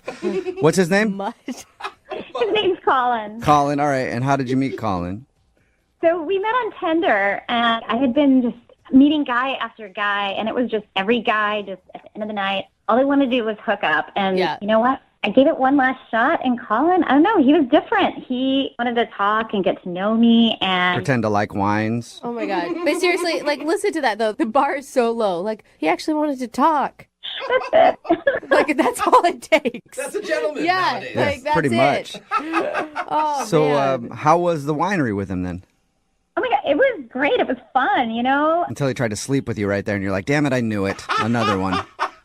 right there in the middle of the line. Yeah. Yeah. No, it's good. Like, I completely cut loose. Instead of spitting out, I was swallowing the whole time. And let's not. Hey, are we let's talking not about say that wine still? in What are we this talking room. about? Amy? Amy, know your audience. Spitting's also classy. You guys. okay, let me rephrase that. Yes. Instead of like swishing and sitting in the bucket, I decided to go ahead and like kick loose and drink my wine. Okay. Yeah, I'm still stuck on the other thing. Sorry. All right, you guys. All right. So- So you were actually drinking the wine. I'm assuming that means you probably got drunk. I think I was a little tipsy. Yeah, a little. But I mean, you know what? We were just having such a good time, and we were having a good laugh. So, And was he with you? Was he like on par in terms of drinks? well, he was trying to be a little sophisticated and, you know, act like he knew how to like swish the wine around and spit it out appropriately and stuff. But, you know, he started using things like, a vegetative taste and voluptuous flavor. And I was like, okay. Like, Did you tell him to, like, it was okay? Like, you were already impressed by him? He didn't need to act like he knew everything about wine?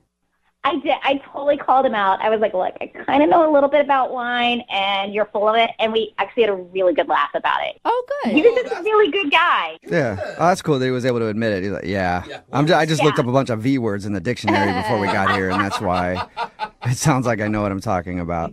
So how did it all end? How did you guys wrap up your date? So we ended up taking an Uber back to my place, and he was a complete gentleman. He asked the Uber driver to, like, wait for him, and he walked me to the door, and I thought there was going to be a goodnight kiss. Uh-huh. There wasn't, but he was really sweet, and I don't know, it just seemed like it was going to lead to more. And then now he's just been a little cold on text, and I'm a little confused. So you guys have been texting a little bit? A little bit. Have you tried asking him out again? Straight up? I have not. Mm-hmm. No. What do you think? I mean, obviously you've probably overanalyzed this to death. You know what? I don't know. I mean, I don't know if I just got, like, too sloppy and I couldn't judge, like, just how much I'd had to drink. I mean, I don't think I embarrassed myself, but I don't know. I don't know if he was intimidated that I knew more about wine, but he didn't seem like he'd be a judgy guy like that. Yeah, I mean, I think if he was willing to laugh about it when you were joking with him, probably not intimidated. Maybe you got hammered, though, because sometimes you meet someone when you're drunk, and then in your mind the next day, you're like, I fell in love. I'm totally in love now. Well, and it is a winery, so that's part of the expectation. It's not like he's looking for a sober person if his idea is to go to a winery. Right. Tasting. It's weird. Like, I finally found someone I connected with, and I thought it was kind of mutual, and then... If this doesn't work out, are you going to never do online dating again? I don't think so. I'm done. Yeah, right. Sure. Like, That's this what is the everybody last says. hope. That's what everybody says. You will be back. Trust me. It's the only way people date nowadays. All right. Well, I'm going to play a song, and then we'll come back and then get your second date update, okay?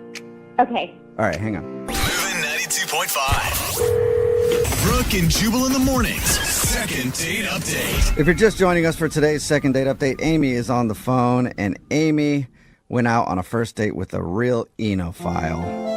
And you know what? I don't even know why she wants to get a call back, because I try to stay as far away from enophiles as possible. As a matter of fact, I ask them to let me know if they move into my neighborhood too closely to me. I don't like enophiles. Okay, well, what is that? It means connoisseur of wines. It's a word that means connoisseur of wines. Oh.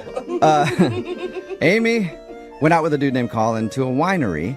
Apparently they had fun, drank a lot of wine. They got back to her place. She didn't get a kiss goodnight, said he was a real gentleman and everything like that. But now he's become short on text and isn't talking to her anymore. So we're going to call him and find out why. Amy, is there anything else that you can think of that could have gone wrong? Because you said everything was perfectly normal. I guess the only other thing I can think of is at one point somebody spilled some wine on my shoes and I kind of lost it a little bit, but Colin was great. Like, he handled it with such gentlemanly care, and but no, I just can't imagine that fazed him at all, because he was great. I mean, when you say lost it a little bit, you didn't start like crying and screaming, right? Or swearing. I was starting to get upset, but before I got there, he totally calmed me down. So I don't think it was that big of a deal. Okay. Well, I'll dial his phone number, get him on the phone, and see if we can figure out what happened, all right? Boy, I'd appreciate that, because I'm at a loss as to why he's not getting back to me. Okay, here we go.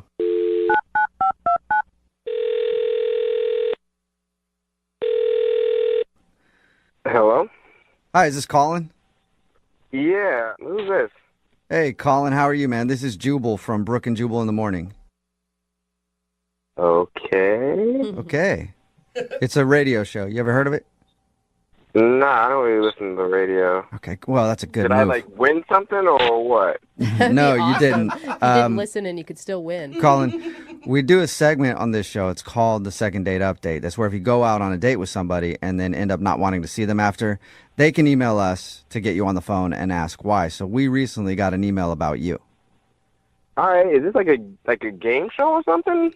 I mean, I guess sort of. be. No. Yeah, Like a dating Colin. game Yeah, show. it's a second date game show right now. All right, cool. Let's do this. It is not actually a game show. Like, you're not gonna compete for a prize here. Well, maybe you're competing for a prize. I don't know. Anyway, we got an email about you from a girl named Amy that you went to a winery with. Oh, I don't really want to be on this game show anymore. Too late, Colin. You're locked in now. Amy wants to know why you don't want to see her again. She said a lot of really nice things about you. She was nice, but I don't like to use the word crazy, but Psycho? Would you like to go with that instead if you don't want to use crazy? That's I mean, there are other words you could use. maybe she's just unhinged or something. Whoa, I feel like that's more intense than even crazy. She didn't sound unhinged when we talked to her. You guys talk to her? Yeah, we talked to her. She sent us an email about your date, and when we talked to her a little bit about it, she sounded perfectly normal to me, said that you guys had a great time, and now you're like, it's obvious that you don't want to see her again. I mean, it was I went on a date with two different people. So at one point of the day, someone spilled something on her, I guess. She started freaking out about this spill, and I was looking, and I didn't see anything. I looked on her shirt, I looked on her, everything that she was wearing. I'm I don't see any spill. And then she started going on oh, it's on my shoe. He spilled wine on my shoe. And I looked at her shoe, and I don't see anything on her shoe. She's really going over the top, and I don't even see a spill. What? So I'm trying to help her. So I'm do you need tissues? Do you need a napkin? What do you need me to do? I tried to be really helpful, but I'm staring at her shoes, and I'm dude, there's nothing here. So it was just the overreaction to not spilling wine on her shoe? It was way more than an overreaction. It got to the point where I had to take her away from the group and calm her down because she was flipping out about this imaginary stain. Was she about ready to crack open a wine glass and cut somebody with it? I mean, I wouldn't be surprised if she did it. Like, she was being... Colin, are you serious? Whoa, wait. Hold on, what's going on here? Oh, Colin, that's actually Amy. She's on the other line and wants to talk to you. Yo, like, why is she on the phone? Was she on the phone this whole time? Yeah. I forgot to tell you that. Sorry. It's like part of the game show, Colin. Woo! Surprise! All right, well, this isn't really that great. I don't know. I think it's kind of great. I think it's pretty good, Colin. That's an honest statement, sir. Colin, I don't think you realize what's going on. No, I don't. Like, is this some type of joke? Like, why? I don't understand. I emailed them because you wouldn't get back to me, and I knew I needed to talk to you. About what? Like, I don't... Look, I was going to so explain weird. all of this on our next date, but I never got the next date. So I just wanted to tell you, like, that wasn't real. It was a total fake tantrum. I made the whole thing up. What? What? Why would you fake being mad over... It was a test. A test? Oh, Who gets tests on first date? Like, I'm not applying for, like, a loan or anything. Like, why am I being tested? I was testing you because sometimes I get a little emotional, and I just wanted to see how you would handle it when my real feelings weren't involved, and you aced it. I mean, you were amazing. You don't see how that's messed up at all? Like, I was legit worried about you. Like, I'm like, oh my God, what's wrong with this chick? She's going crazy over something that didn't happen. Is she okay? Is she too drunk? Like, I was legit worried about you, and and you were just making it up. It was fantastic. You were so caring. I mean, you, like, aced this test, like, flying colors. You don't see how you sound crazy, which is even more crazy. Yeah. That's true. You know what? I back Colin on that too, Amy. Like, the fit is one thing, but then faking the fit as a test on a first date, that's... No, you don't get it. There are so many creepy guys out there that all they want to do is hook up. And Colin wasn't like that. Like, he was amazing. And that never would have happened if I hadn't tested him. So, I mean, I am so glad I did. Like, I found out what a great guy he is. Yeah, but that's the reason he's not calling you back, though. Yeah. No, look, that's only because he didn't realize it was a test. Like, I'm not normally that crazy, but now he knows it's a test, so everything is great. I mean, he's had a connection. Like, he is an honest guy, and I cannot wait to get to know him better.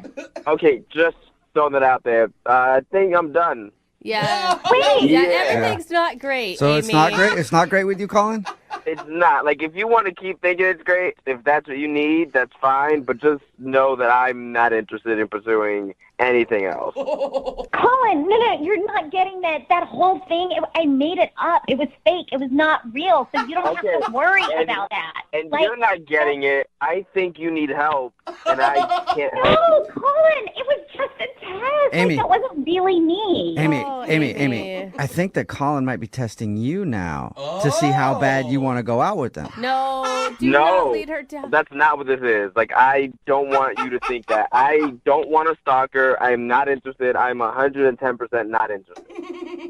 Colin, are you testing me? I think he is, Amy. I am sure not do. interested. Yeah. All right, well, let's make sure, Amy. Hey, Colin, would you like to go out with Amy on a second date? We will pay for it. No, God, no. I don't know. Never in a million years. Colin, you're joking, and this is not funny. These are my feelings and emotions we're dealing with here. There's no joke. I'm not interested in ever seeing you again. There's no joke.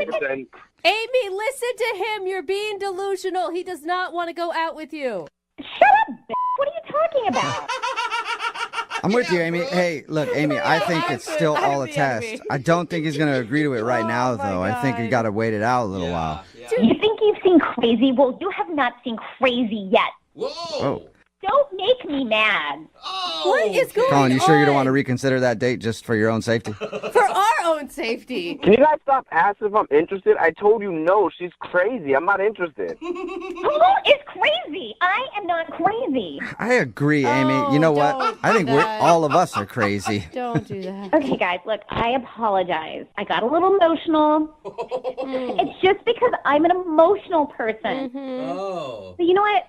It was just a test. And once Colin has some time to sit and think about this, he's going to do the right thing. And I know, Colin, when you've had some time to think about this, you're going to do the right thing. You're going to call me. Okay.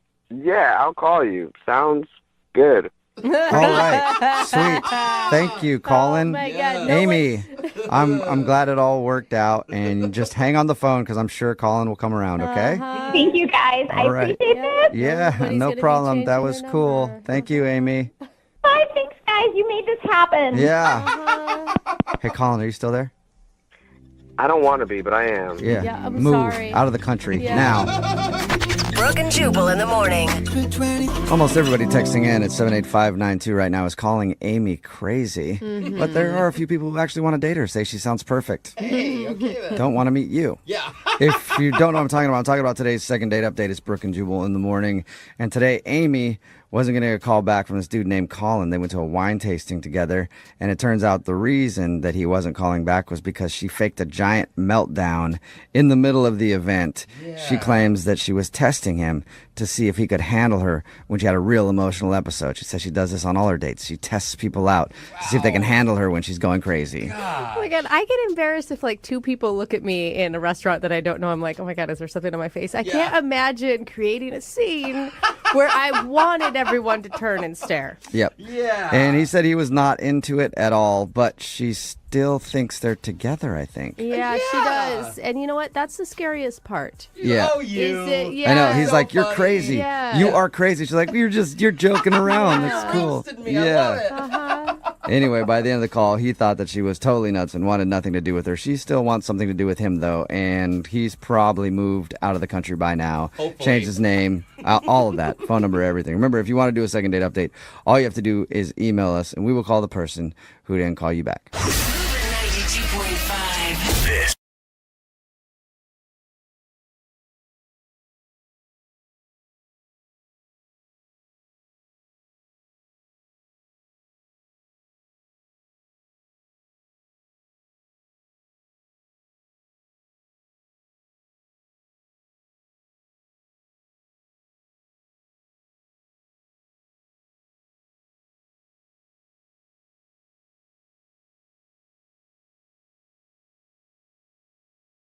Moving 92.5. Brooke and Jubal's second date update. Not many people know this, but one of my biggest regrets in life was that I didn't do theater. Really? Like when I was in high school and stuff, yeah. I feel like you would just bully theater kids. Well, I would have a little bit, but everybody also knows that theater girls are freaks. What? And I could have been getting lucky left and right in high school if I would have got into drama. But sadly, I didn't, so I'll never know that experience firsthand. It's always a regret of mine. If I ever do have a kid, I'll tell them get in theater so you can get lucky. I did theater for 4 years, and I think your stereotype is off. Speaking of theater freaks, we got one on the phone right now. Her name is Jenna, and she wants to do a second date update. What's up, Jenna, you animal? I'm good. How are you guys? Pretty good. He's not really spot on with that, is he, Jenna? No, we're just normal people doing normal things. Right, Jenna, I read your email, and you hooked up with the dude that you want to call today after your first date, so... Whoa. Yeah, I think calling it a date is maybe a little strong, to be honest. So you hooked up with a Also dude you one weren't night even stand. going out on a date with. Case proved. Wow.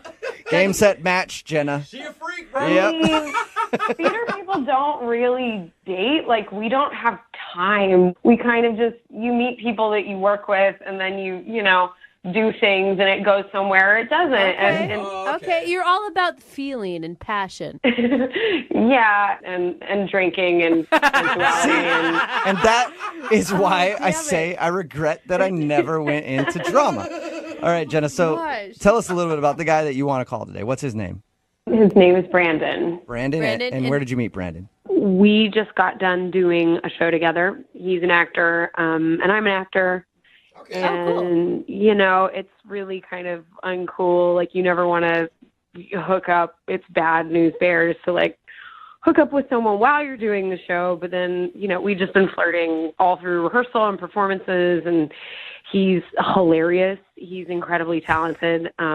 So wait, which is really sexy. Are you just saying that the rap party at the end of any run is your time to get it on with whoever you've been dreaming about the entire time you've been doing the play? Yeah, it's that time where that like taboo, which not everybody follows against like, you know, sleeping with someone that you've been working with, it's like over because you're not working together anymore. So you can do it. Yeah. Oh my God. So thank you for confirming You are so right. my dream. Sorry. Yes, I mean, there is a reason for that stereotype, I guess. But yeah. Okay. So how did everything go down with Brandon then? It was good. I mean, we had all this tension build up through the show. And then at the party, we just like let it all hang out. We got super wasted. We made out like in front of everyone in a corner like we were in high school. I mean, nice. It was embarrassing, but also like, who cares? Okay. And how drunk were you? Were you guys pretty hammered?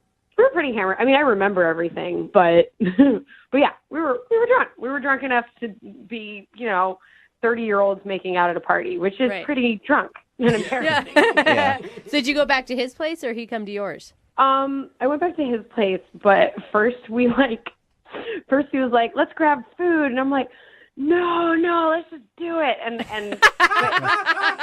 I perform better on an empty stomach. I don't want to sober up and start to think about this stuff. I mean, but we were so like, I was really, really hungry, and we were so hammered that we ended up going for fondue. That seems like a really bad drunk food to me. It was terrible. We were drunk and loud and covered in cheese and just having the best time, but everyone in that restaurant hated us. Oh, yeah. It sounds like an awesome date, though. Uh-huh. It was. Like, it was so much fun. Like, I knew he was fun, but this was like some next level fun. Right. And so did you go straight to his place after the fondue? Yeah, we went back to his place. Okay, and can I ask details about that, or is that too... I feel like you're pretty open. You should share something. It's true. I guess I just, don't really know what I can say on the radio. Yeah, no, it was great. You ended that one covered in cheese. Everybody was annoyed. Same situation as the fondue restaurant. We just, had our cheese, greasy bodies, rubbing up against each other. No. I mean, the most important part of all of it is what it was like the morning after. I didn't really get to talk to him the morning after because I was late for my day job. So I didn't want to wake him up or anything because it was super early. Yeah. So I just had to sneak out, which I didn't worry about it too much. Right. And I just sent him a text. It was like, hey, I had to go. But now I've been texting him. It's been a week. And I'm used to seeing him every day because of the show. And he's just sent me one-word answers to my questions. And I have no idea what happened. Right. Because now you're missing a friend and you're missing out on someone that you sound like you really like.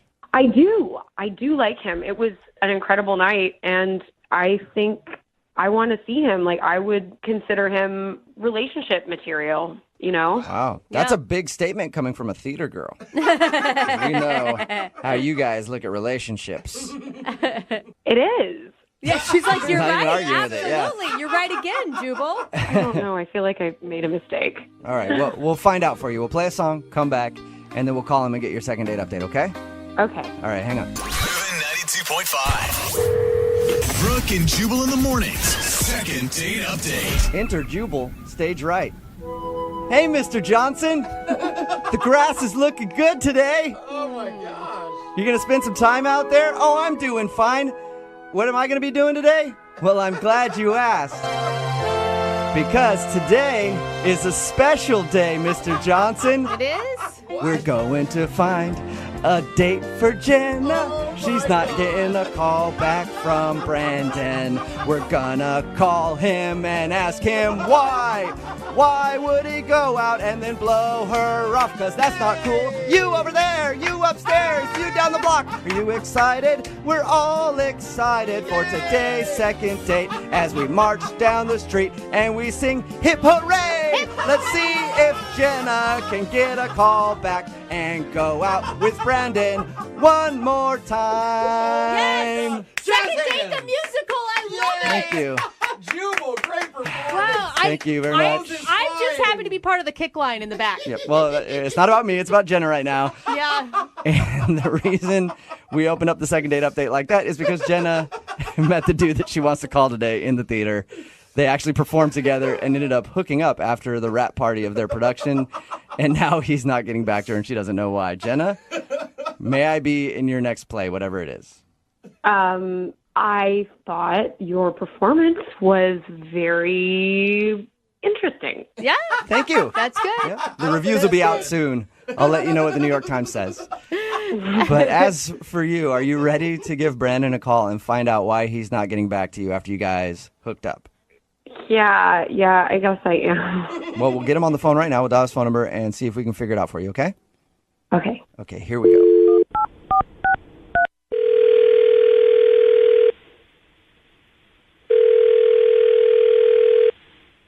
Hello. Hi, I was looking for Brandon. This is Brandon. Hey, Brandon, how are you? This is Jubal from Brooke and Jubal in the morning. Hey, what's going on? Not much. What's going on with you? Just getting ready to head to work. Do you have any idea who this is? No, not one bit. All right. Okay. Cool. Well, it's Jubal from Brooke and Jubal in the morning. It's a radio show. All right. Why are you guys calling me? Well, because you recently went out on a date with one of our listeners, and she emailed us to see if we could get you on the phone and find out why you're blowing her off. Someone emailed you that I went on a date with? Yeah. Call me? Yeah. You recently hung out with a girl that you know very well. Her name is Jenna. Oh, God. What? I mean, she knows that date is a pretty loose term here. I was going to say we were not out on a date. Right. Oh. Okay. She told us when you said you call for people who have gone out. I haven't been out on a date for months. I've been doing this show. Yeah. She told us that's where she met you. You guys are performing in the same play. Yeah. And she said that after you guys had finished everything and you were having the party for your closing night, she said that you guys made out at that party and then went and had some fondue and spilled cheese all over each other and then went back to your place. And I don't know. I don't want to even think about what was done there, but did some stuff there together as well. Lactose intolerant. Is that all true? Yeah, no, I mean, it happened. Nice. Wait, you sound kind of hesitant about it. Like, didn't you enjoy yourself? I mean, we had a decent time and we had kind of had this real flirty thing going on during the course of the performance or whatever, but, it was fun. Okay. All right. This is So all not- positive. Not good, not great, but fun. Yeah, I mean, great is a whole nother level if you ask me. You know what I'm saying? But, So was it just, maybe it was just a one-night stand for you and that's it? I mean, honestly, I wasn't completely shut off from it at first. It didn't have to be a one-night stand. I wasn't like, oh, this is a one-night stand, definitely. Okay, so it wasn't a one-night stand, definitely. Why is it a one-night stand now? What's so funny? You have to tell us. Yeah, we were pretty. What happened? You have to tell me what happened. I mean, so at one point we went back to my place and it kind of took a really strange turn, I'll be honest with you. Wait, who made the turn to strange, you or her? Well, I mean, if it was me that made the turn to strange, I don't think we'd be having this conversation. Right, Okay. yeah. That's true. You probably would have just hung up on us and been like, not interested. Yeah. So, no, I mean, it was totally, she made things so weird once we, actually kind of started fooling around and hooking up. And I was just like, I felt so uncomfortable. It was so strange. Really? What'd you do? She, I really don't. It's so weird. I really don't think I should. I don't think I should tell you. I think now you've gone too far, dude. No, Can't be that weird. Do you think Look, she wanted to do the second date update, right? We talked to everybody. We're like, you have to be willing to hear whatever this person says. So, whatever is so hysterical to you, she's willing to hear it. Oh Oh, God. Okay. All right. Fine. Maybe she doesn't think it's weird. Maybe just you do. I think you guys probably will, too. Really? So we're, like, hooking up and, making out, and she kept insisting on calling me by my character's name from the play that we were in. What? It was so weird. It was so weird. That's weird. Yeah, so she wanted to hook up with the character and not you? Honestly, I didn't think about it that way, but that makes it a hell of a lot weirder. Why? Why does it make that it so weirder? Weird, though? The character that I played was Tiny Tim. What? From A Christmas Carol. Tiny Tim from A Christmas Carol. Stop From the it. Christmas, yeah. All right, that is Tiny weird. Tim. That's And weird. She kept insisting on calling me Tiny Tim the whole time. Can you? Tiny Tim this, Tiny Tim kiss that. Wow. What did you say to her? No. I mean, I didn't say much, obviously. I kept going. Oh, my God. At least it could have been like Scrooge or something. I don't know. But not Tiny. I mean, nothing is good from that play, I don't think. But No. And at a certain point, she stopped. She dropped the Tim entirely, and she just started calling me Tiny. Okay, that's Come on, Tiny. Okay, to her defense, is there any way she could have just been so still wrapped up in the play that it's just the name that she used? I honestly, I think that's a question you're going to have to ask her. I have no clue. Okay. Oh, my God. Why don't we do that then, Brandon? You mean Tiny Tim? Jenna, do you remember? Whoa, what? Oh, Brandon, Jenna is on the other line listening.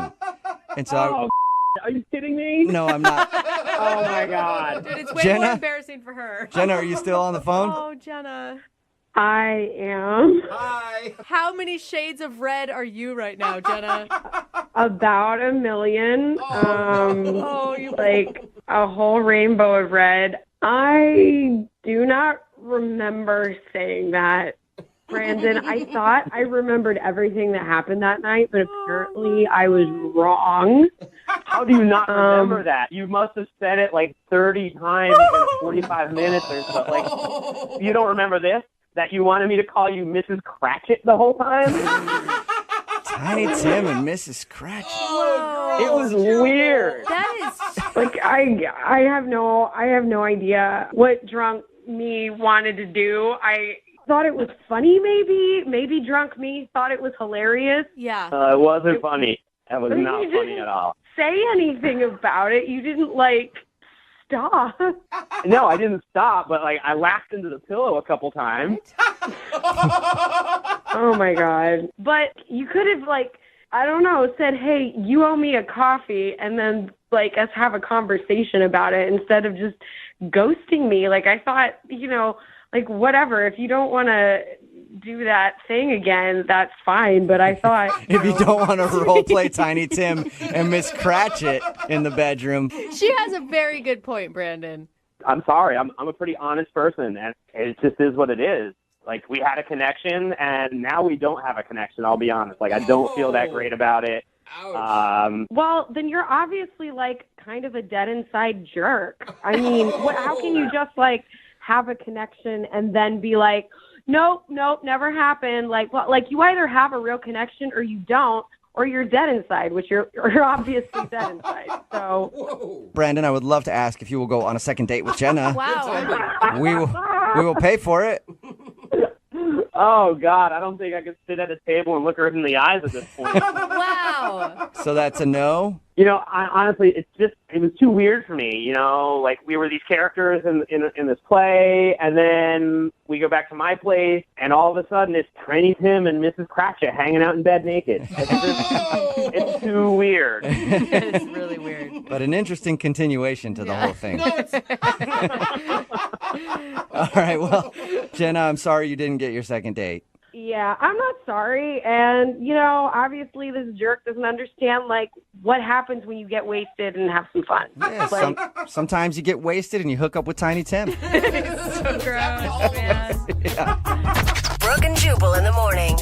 Text in at 78592 that says, despite the role that guy played, dudes don't want to be called tiny in the bedroom at all. If you didn't hear today's second date update, Jenna wanted to call a dude named Brandon. They actually were in a performance together, a theater show, and they hooked up after their last performance, after the rap party. Yeah.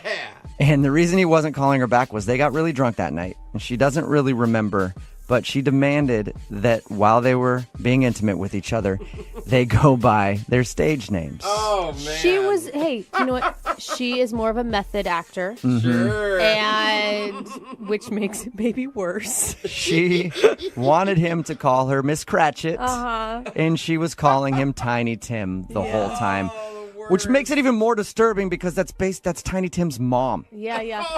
So, on a whole bunch of levels, it's weird.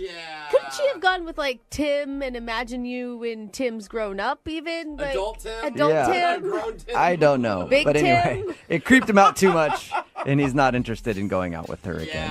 I can see that. Remember, if you want a second date update, all you have to do is email the show, and we will call the person who didn't call you back. Move at 92.5. Has your tickets to see Bruno Mars.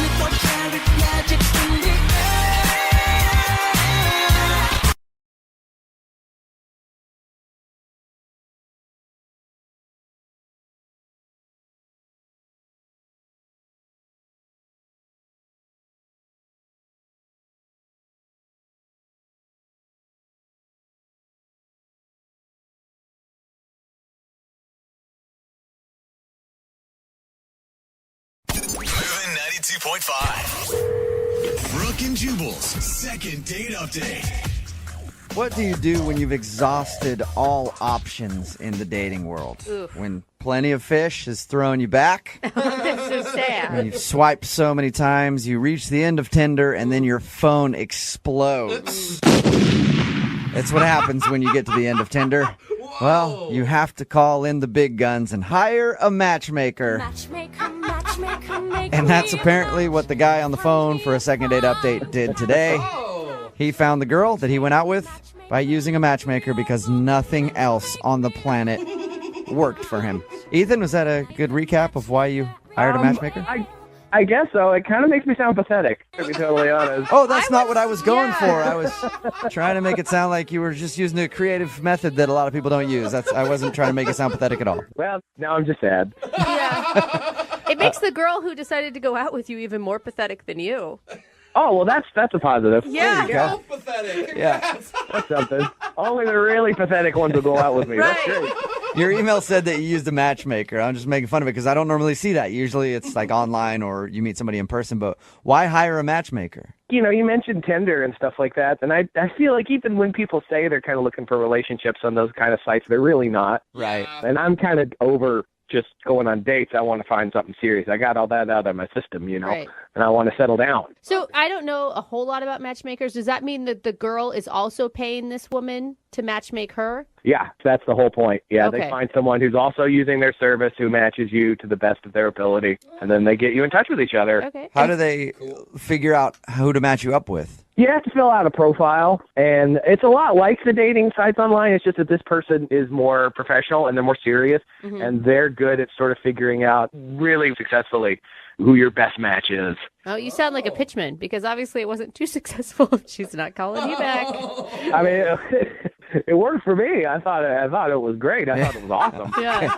But apparently the woman you went out with didn't think it was as great. What's her name? Her name's Alyssa. Alyssa. What'd you guys do on your date? We went out for lunch. Oh, that's very low key. Yeah. That's the way this matchmaker runs it. They want to make sure the first date is really easy and low key. Okay. Oh. And what was it like? When I first met her, she was so pretty, I was nervous. Oh, cute. But the matchmaker suggested this thing to kind of break the ice. It's a game called First Photo. First photo. And what is that? Like you show a photo when you're a kid or something? No, it's like you each just pull up the first photo on your phone and show it to the other person. Okay, well, I'm glad that they tell you that beforehand so Yeah. you can prepare. That could be really bad. Oh, yeah. I had to delete a couple before the date. I'm just kidding. So what was your first photo then? Mine was just my nephew because I'd just seen him. And he's a good kid. And hers was her and her mom. Okay. All right. All right. First off, I was like, oh, great. She loves family, too. Secondly, her mom was really hot. Yeah. Uh-oh. It's always a And- good sign. Nice. You end up marrying the mom. If that's what she's going to age into, we're going to be okay. And did you tell her that? Did you tell her how hot her mom was over and over? No. So what were the awkward moments on the date? Well, okay, here's the thing. So we're eating, everything's going really well. And then I noticed there's like a hair on her face. And I'm like, A, I don't want it to fall into her food. And B, this might be a good excuse to touch her. You know? Weird. So, That's a weird way like to do it. rub her cheek? Yeah, like, hey, you got something on your cheek. I don't want it to fall on your food. Here. And I go to wipe it off. Are you hoping you like go to grab the hair and then you touch her cheek and time stops and then you guys make out? Is that what you hope for? I mean, I wasn't going to say that was going to happen, but if it did, that would be fine. Okay, so the romantic hair on her face. What happened? Right. Well, it wasn't just on her face. It was in her face.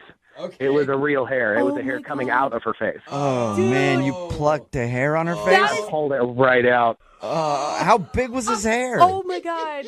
It was big enough for me to see it across the table. Okay, wait, hold on. Where was the hair? Was it like chin area or mustache It area? was like on the side of her chin, kind of. Oh, God. Oh, wow. Was she embarrassed? I mean, I think we were both a little embarrassed. Oh, my God. I'm What did she Yeah. say? She didn't say anything. She just kind of stared at me, and I kind of wiped my hand on the napkin, and there was just like, so anyway. And then you just plugged through, huh? Yeah. I mean, right. I didn't know what else to do. Yeah. So, I mean, you were able to recover. Yes, we went somewhere else for dessert. The rest of the day went really well, and I hugged her goodbye, and it was a really nice hug. It was one of those, kind of lingered for a few seconds. Okay. Now, was it you lingering or her? Like, I think it was both of us. You didn't feel her like pushing you away and you're still holding on. Yeah, no, nothing like that. All right. And how long has it been since you heard from her? It's like 4 or 5 days. 4 or 5 days. And have you tried to get a hold of her? I've called, I've texted, and I have not heard anything. I have not brought up the hair. And, Good. Probably a good idea. I thought things were going great. She seemed to really have a good time, so I honestly don't know why she wouldn't respond to me. Okay. Well, we'll play a song, come back, call her, and get your second date update, all right? I really appreciate it, guys. Yep, no problem. Hang on. Moving 92.5. Brooke and Jubal in the mornings. Second date update. If you're just tuning in for today's second date update, Ethan is on the phone and he's not getting a call back from a girl named Alyssa. And I'm actually really surprised about it because he took her out on a beautiful spa day. For their first date, they went out to lunch and then he plucked her hair from her face. You know, a lot of people, Ethan, pay good money for that. You should have maybe even grabbed some cucumbers at the restaurant and threw them on her eyes and just act like, hey, spa day, out of the blue. Well, if we can get a hold of her, maybe I'll tell her that. All right. I did it for free. Yeah, if you missed the first part. Ethan thinks he's not getting a call back because while they were eating lunch, he reached over to remove what he thought was a stray hair from her chin. Oh, God, huge and mistake. the hair was attached, and he ended up plucking a hair from her face. And it was awkward for a while, but he does say the date ended with a nice hug, and it's been about 4 or 5 days since she hasn't been responding to him. So we're going to call and find out why in just a second. In retrospect, Ethan, do you wish you would have apologized or made a statement about the hair? Like, I don't know, maybe. Maybe that's what I did wrong. Maybe I'm in not bringing it up and trying to be polite actually made it worse. I don't know. Right. Yeah, maybe she's just embarrassed, or maybe she's just mad that you took her hair and never gave it back. You said, You owe me Yeah. a hair. big jerk. All right, well, I'm going to dial her phone number right now and see if we can figure out why she's not getting back to you, okay? Okay, great. All right, man, here we go.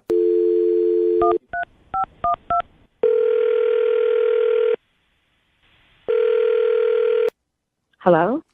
Hi, may I speak to Alyssa, please? This is she. Hey, what's up, Alyssa? How are you? This is Jubal from Brooke and Jubal in the morning. I'm good. I'm sorry, who is this? Jubal from Brooke and Jubal in the morning, the radio show? You're from a radio show? I don't understand why you're calling me. Yes, I am from a radio show. It's called Brooke and Jubal in the morning, and I'm calling you today because we got an email from one of our listeners about you. What? Yeah, can you think of any reason somebody would email our show to get a hold of you? Did they nominate me for a makeover or something? dude, that'd be sweet. No. I wish that was the case Yeah. for you. We don't really do stuff like that, so Yeah. no makeover, I'm sorry. I don't understand. Why would someone email you about me then? Because you guys went out on a date, and now you're not calling him back. What? Yeah, equally Yeah, his- exciting, right? His name is Ethan. Oh, my God. Do you remember going out on a date with Ethan? Yeah, that I do. I totally remember that. Okay. Well, Ethan emailed us because he said he really enjoyed going out with you, but ever since your date, he's been trying to call you, and now you're not responding to anything, so he was wondering why. I don't want to see him. Is it because he plucked a hair out of your chin? We just went straight for it, did we? He told you that? Yeah, he did. He said that's the reason he thinks you're not calling him back is because he plucked one of your hairs on the date. Oh my goodness, no. That's so embarrassing. Don't be embarrassed. We all get a stray hair from now and again. I guess so, but why would he tell a radio station this and email you about it? Well, it was a big event for him. He emailed us because he wants to get a hold of you, and we asked him why he thinks you wouldn't want to see him again, and that was the only thing he could come up with because he said you guys had a really good time other than that. No. No, you didn't have a good time other than that? We did, but there's just one thing that freaked me out. And it wasn't that he was collecting your hairs one by one? Wait, hold up. Did he tell you he was collecting my hairs? No, I was joking. It's just a joke because of the one hair that he pulled out. Oh, my God. My heart skipped a beat. Yeah. No, he didn't tell us that he was collecting all of your hairs. He just thinks that's the one reason you don't want to see him. I mean, it was completely embarrassing, but that's not what it was at all. No? So there's more to it than that. I don't even know if I should talk about it. I don't want to put his business out there. Well, he wants his business put out there. Yeah. Like, he actually asked us to do this so that his business could be out in the streets. So he said he's willing to hear whatever it is. So if it's on him, then you mind just telling us? Well, okay, so what did he tell you about the date? Well, he told us that you guys met through a matchmaker, went to lunch, and you played a game where you show each other, like, the last photo you took on your phone to try to break the ice. Okay. Yes, the first photo. All right. Yeah, and we did that, and he showed me a picture of his nephew. Okay. And is that a problem? Was his nephew kind of ugly? No, his nephew was cute. Oh, okay. Deal breaker for me. Yeah. I never want to mix my jeans with that line. Yeah. No, but he kept going on for the next 30 minutes. He just kept talking about having babies and kids. Like he wants kids, like now? Yes, he's completely obsessed with having a baby. That's what I got from it. Really? Like, what did he talk about? Well, he said it was a dream of his. Mm-hmm. Anytime he's out and he sees something that he likes with baby clothes, he buys it. What? He has a stash. Yes, he has a stash in his house of baby clothes. Are you kidding? He's a single bachelor that has a baby clothes stash? That's what he said. He even knows the room that he's going to convert to the baby room. Oh, I mean, he's already like nesting like a pregnant woman, like getting everything ready at the house. What? Yes, he is. I mean, he told me he can't wait to hear baby footsteps coming down the hallway. Like, whoa. So maybe that was like a little bit too much to share. Too much. I don't know. Is it refreshing to you to find a guy who's interested, obviously, in family life, or is that something you don't want? Yeah, it's refreshing to know that a guy wants to have a family someday. I do too, but it's creepy that he's collecting baby clothes. He doesn't have a baby. I know. Yeah. It'd be weird for a single girl even to do that. That's true. Yeah, like if you went over to his house after your date and you open up the closet and you just see a bunch of baby clothes. Just onesies. It's not sexy. Oh, what was your response to him? I mean, my response was just to sit there and to listen to him. I mean, he's still talking about how he can't wait to hear his baby say "dada." Oh, it's kind of Hang on, that's not fair. What? Who's that? Oh, that's Ethan. Ethan's actually on the other line listening and wants to talk to you. Hey, Alyssa. And apparently he couldn't wait any longer and had to pipe in. No, man, Are you there's nothing wrong with wanting to have a baby. You've been listening to this the whole time? Yeah, because you wouldn't return my calls or my texts or anything. So you call radio station and have them call me and listen. Well, I really liked you, and apparently you thought I was weird. I mean, it was really weird talking about a baby that you don't have for 30 minutes. What was I supposed to say to you? I mean, is it that weird that you would think about the baby you might have someday? For 30 minutes isn't that long to talk about babies. Well, I don't know. On a first date, even if I were out with a woman and she was like talking about the baby that she wanted so badly, that would scare me. It wouldn't. I mean, obviously, it wouldn't scare you, Ethan, but it would scare a lot of dudes. Yeah, but like the matchmaker already found somebody that I knew was like really serious and wanting a commitment too. So I just figured it wouldn't scare that person off. Well, it scared me. Ethan, I think everyone agrees that it's sweet that you're excited about fatherhood. But the collecting of the baby clothes, do you bring that up often on a first date? I mean, first off, to call it a collection is kind of going a little overboard. It's not a collection. It's not like I have a room full of the stuff. Okay, so how many items? If we're talking about just anything having to do with babies, I've got like 15 things. Whoa. But like they're not all, like 7 of them are onesies. And the thing is, like, everybody thinks this is a big joke, ha ha ha, it's really funny, but I'm actually prepared for fatherhood. No, I think it's great. I just think it's great when you find out maybe like 2 months into a relationship that you're that into it. Ethan, you even told me on a date that you already picked out the names for your kids already. What? How long have you been planning this, Ethan? I don't know why you guys think this is weird. I've been dreaming about having kids since I was a kid. You're so sweet. What are the names of your kids that you don't have yet, if I can ask, or is that a secret? Well, I mean, I want to have a boy and a girl, obviously. Oh, yeah, and you get to choose, obviously. He said for a boy would be Ken, and he would name this girl Sanctuary. Sanctuary and Ken. Yeah. The Ken kind of throws me. Yeah, it is. When you come up with Sanctuary, where it is... You know, you guys can say whatever you want to say, but I'm probably the only guy in this room on this phone that's actually preparing for childhood. I'm not embarrassed about that. I'm not ashamed about that, and I don't think that people should reject me because of it. I actually agree with what you're saying. I do, Ethan. I mean, he knows what he wants. He maybe gave you way too much information on the first date, and that's his bad for oversharing. I didn't plan on having a girl named Sanctuary. Yeah, that one you need to negotiate for sure. Debatable. We could talk. Well, Alyssa, would you like to go out with Ethan on another date? We will pay for it. I don't know about all this. I mean, doesn't it seem weird to you all? This is crazy. It's creepy. No, not at all. Like, every dude that I've known when we were kids, like, we would just sit around the playground and talk about the kids we were going to have one day. And did they collect clothes? Yeah, of course. It's a totally normal dude thing.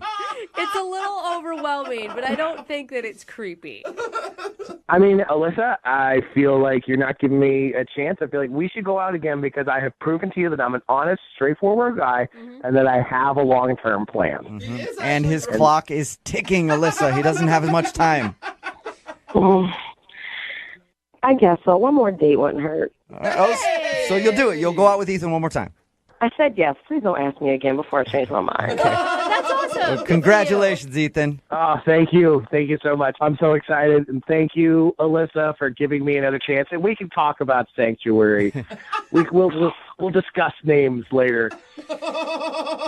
I'm just kidding. I'm not going to talk about the kids again. Good choice. All right. Well, good luck, you guys. Keep us updated, okay? Thank you, guys. Thank you. And Alyssa? Yes. If he says he's on the pill, don't believe him.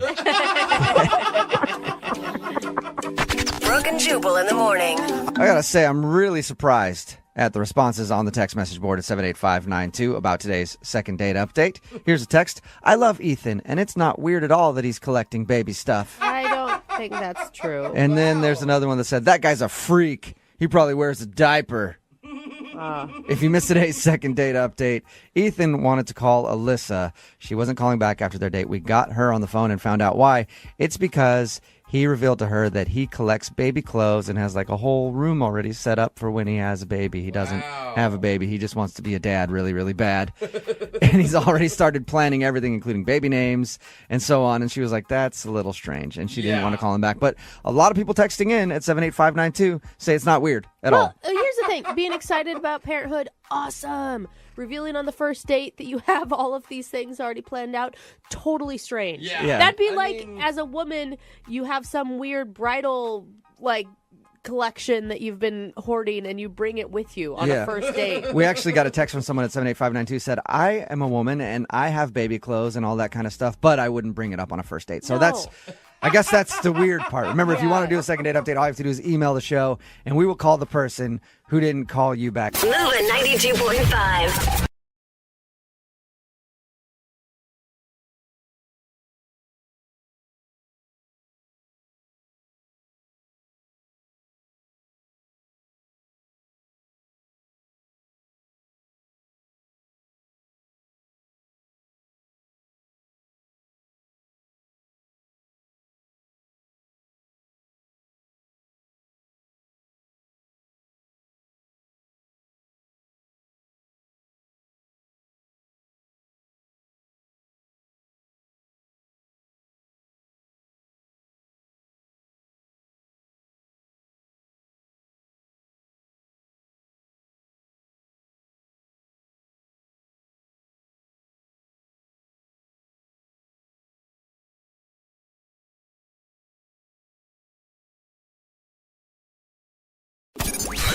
92.5. Brooke and Jubal's second date update. The girl that's on the phone to do a second date update today didn't even think that her story qualifies for a second date update because she's been out on more than one date with this guy, which makes it even more confusing why he wouldn't be calling her back. Oh, yeah. Her name is Marie, and Marie, how are you? Hi, I'm great. How are you guys? Good. You definitely qualify for a second date update, even though you've been out with this guy a few times. How many times have you gone out? 3. We've had 3 dates. 3 dates with this guy, and now he's just disappeared on you. Exactly. Dude, that is so annoying. I don't know why people do that to each other. Yeah, you're telling me. All right, so tell us about how you met him. We met on a dating website, and we were actually talking on the website for, I would say, almost 3 weeks total. So you guys talked for like 3 weeks online, and you've been on 3 dates. You're talking about over a month of knowing this guy, and then he just bailed on you. Yeah, exactly. Definitely over a month since we've been talking. Wow, And that sucks. If you've gone on 3 dates, like, how far have you guys... This sounds weird, but how far have you guys gone physically? Brooke. Well, I'm just saying, like, I don't know what their relationship is. Like, have they already spent the night at each other's house? Because 3 dates is... That's okay. You know, actually, no, we haven't. The furthest we've gone, we've made out. That's it. All right. Well, I guess we don't need every single date unless you feel like there's some details we need. But what happened the last time you guys hung out?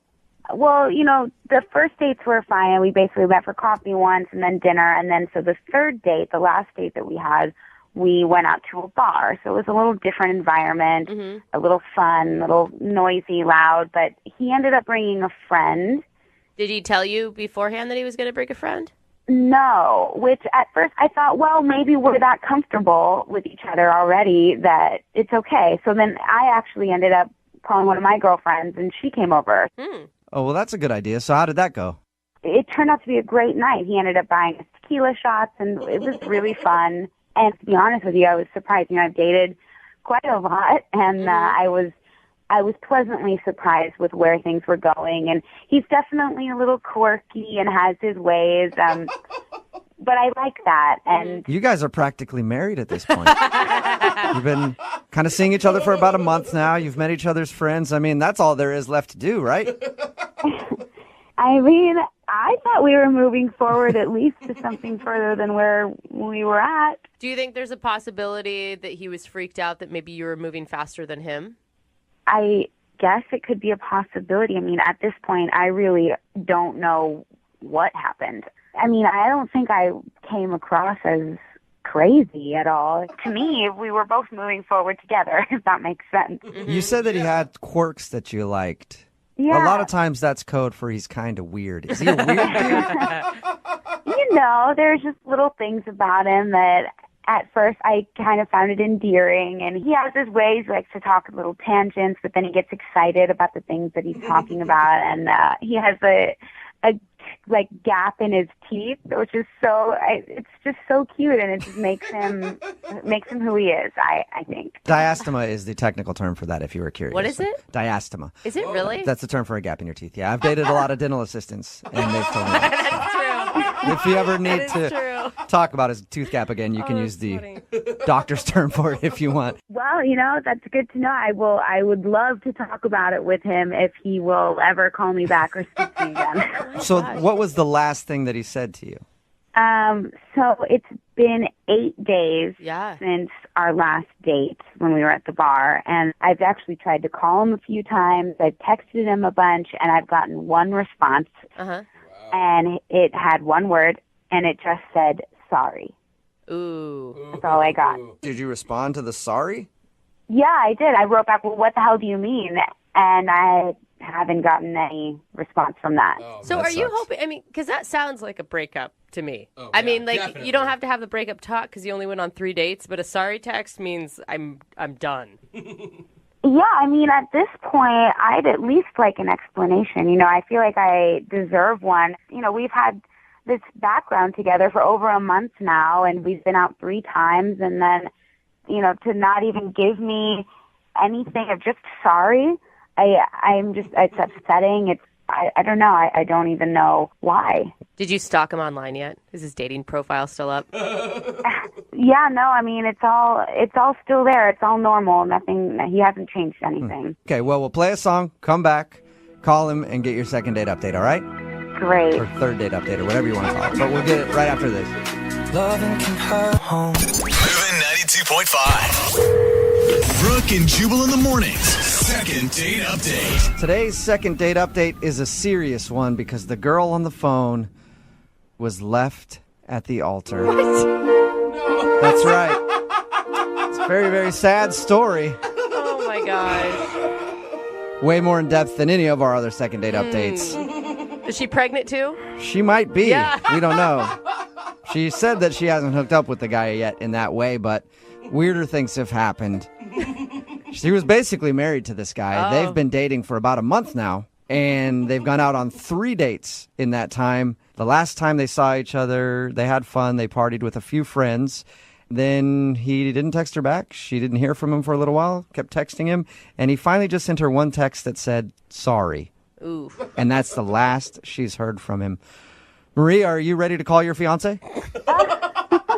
It wasn't that serious. It really wasn't. But yes, I'm ready. I'm ready. Okay. Are you mad at him right now? Are you angry with this dude for just ghosting on you, basically?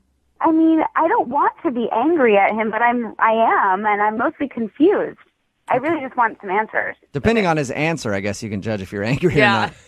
Yeah. Good point. All right, I'm going to dial his phone number right now and see why he's stopped calling you after 3 dates. Here we go.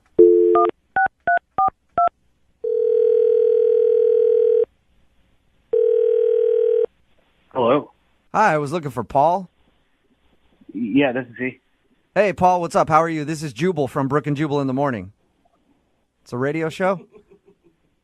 Okay. What do you want? I'm calling you because we recently got an email about you from one of our listeners. Her name is Marie.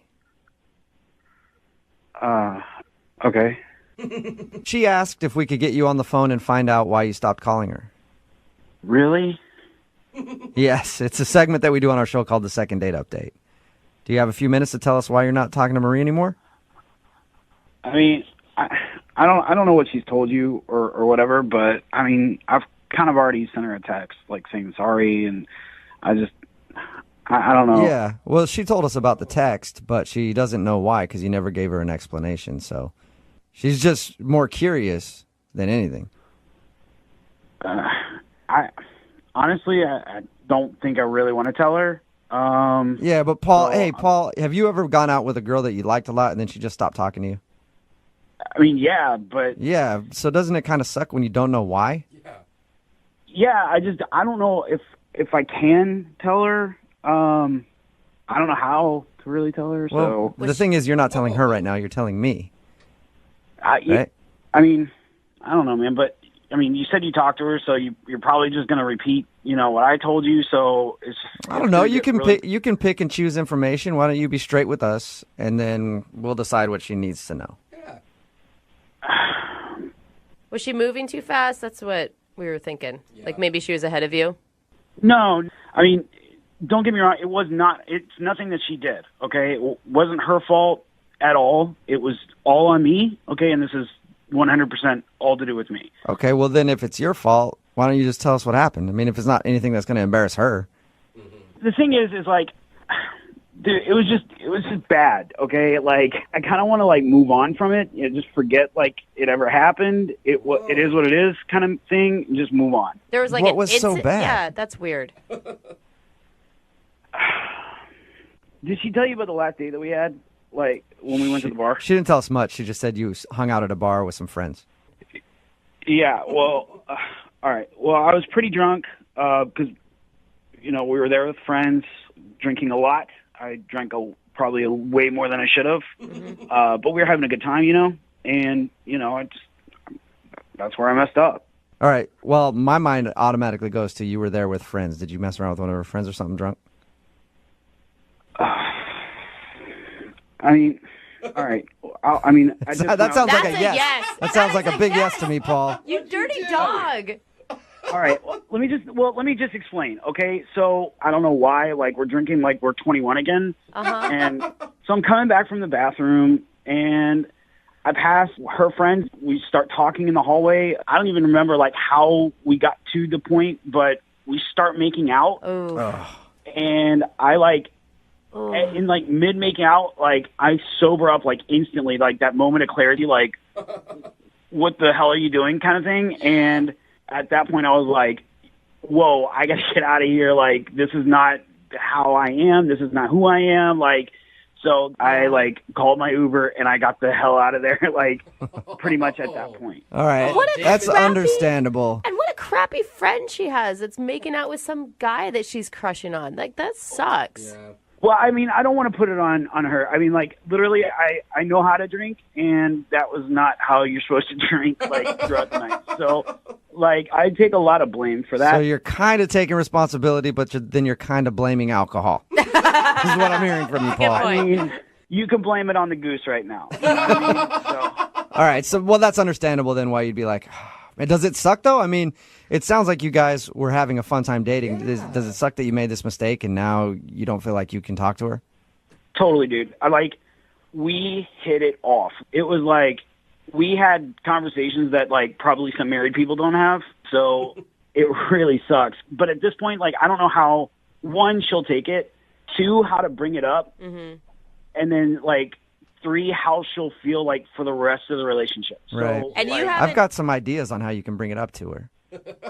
Oh, no, Jubal. I actually have a really good idea. Okay. I think you should just talk to her because she's actually on the other line listening to this phone call. What? Yeah. Marie? Hi. Hey. I don't even know what to say. I mean, did this seriously happen? I mean, this is totally not how I wanted to tell you or even tell you, really, because I don't really know how to bring it up. Like, that's why I just kind of texted sorry. I was going to text you, like, this page and a half long text, and I was like, well, that's weird, so I didn't text it, and then, I don't know, I'm sorry. I'm so disappointed. I mean, me too. I mean, right now, I feel like even more so because now you're finding out this way, and, like, that's not who I am. I can't believe my friend did that. I mean, she hasn't said anything to me. Yeah, I don't want you to blame her. I mean, like, I'm taking responsibility for it. Like, I guess. The goose. Well, let me just say this. Like, it totally wasn't emotional at that point because there was no connection. Like, when I got that moment of clarity, I was like, what the is going on? Yeah. And it was just once? Yeah, like, that's it. I don't even know her name, to be honest with you, and I don't really care to because, like I said, it wasn't emotional at that point. It was, like, 100% physical. I mean, I don't even think you made out with me that night.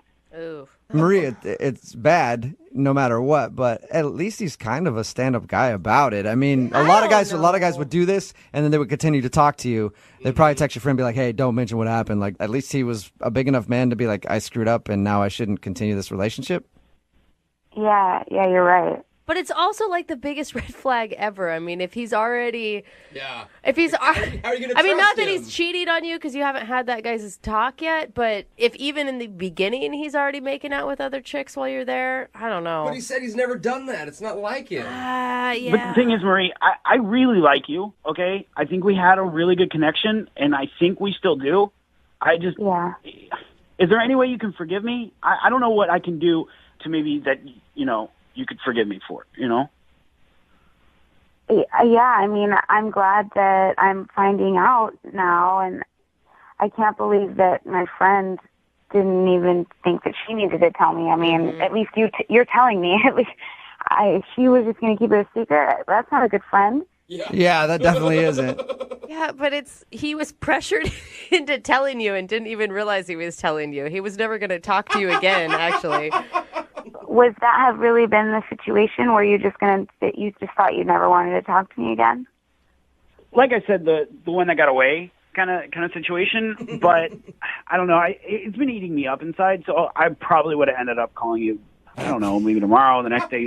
Eventually, I would have called you. Eventually. That's kind of sweet.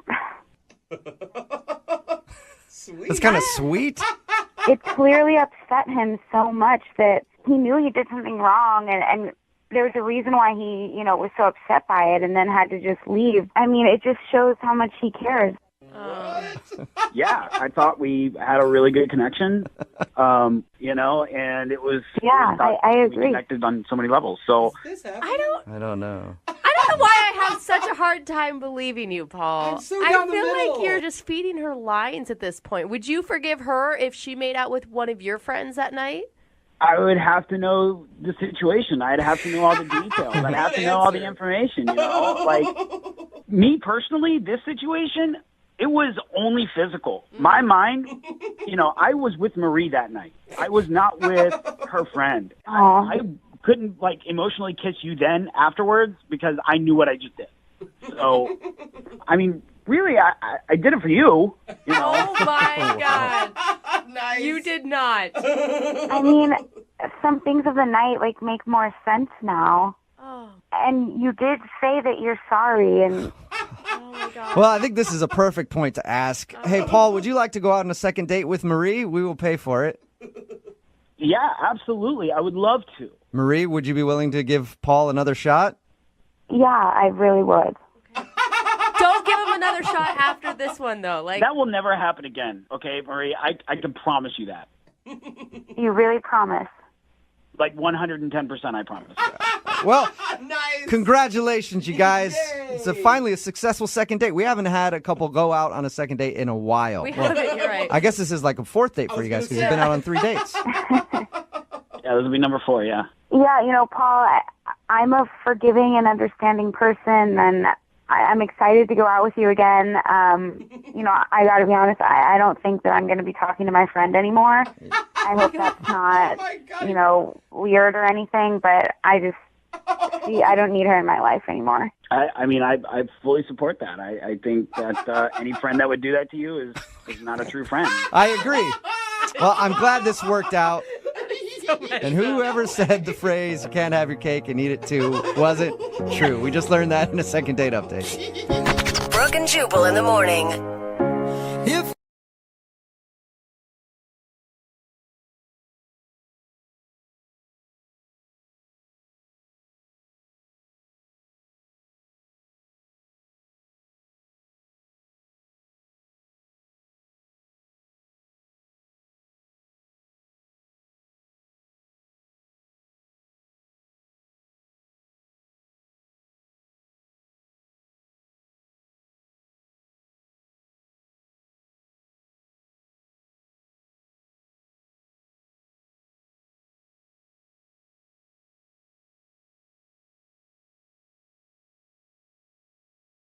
Moving 92.5. Second date update. We've got a woman named Leah on the phone for a second date update today. And Leah said in her email she isn't sure if her interaction counts as a date or not. Okay. Which I personally understand. Right. Because, sometimes it's hard to tell, which is why I've learned to always ask when I go in for a colonoscopy first, No. is this a date? No. You know that's not a date. Well, dude. 95% of the time they say no. What are you doing on your dates that could be confused with? What's the other 5% that say yes? I'm just saying it's always good to check, just to make sure. So, Leah, I feel for you. The confusion is real. Leah? I've scared her away. yes. Okay. Oh, she's back. Leah, did No. you go in for a pap smear and you weren't sure what was happening? No, not today. Okay. Thank God. Now, before we go any further with this, I just want to check first. Leah, is this a date? No, we are not on a date. We're at work. Well, I just want to make sure before we get any This would confusion. probably be a fun date. Yeah, I'm having Would a good it, time getting to Leah? know you. Actually, this is the first date I've been on in a long time. So I can sign it now. It's like, it counts. Hey, I love you already. So, anyway, Leah, tell us what the guy you want us to call today. What's his name? So his name is Clay. I was at a spa getting a pedicure, and in walks this really gorgeous guy with his sister. Oh, and hello, he's just, Clay. I know, right?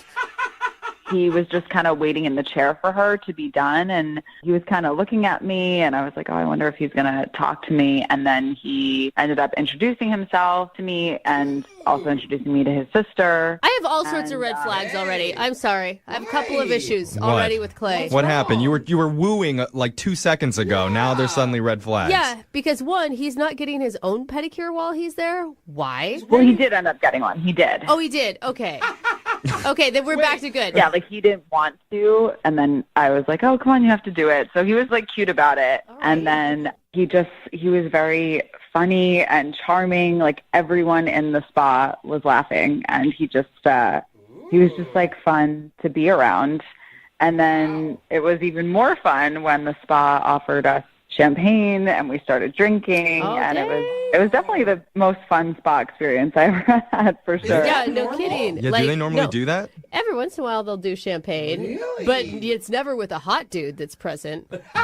That's probably why they brought out the champagne. They were like, "Oh, Hey, hot guy. Welcome. bring out the expensive stuff."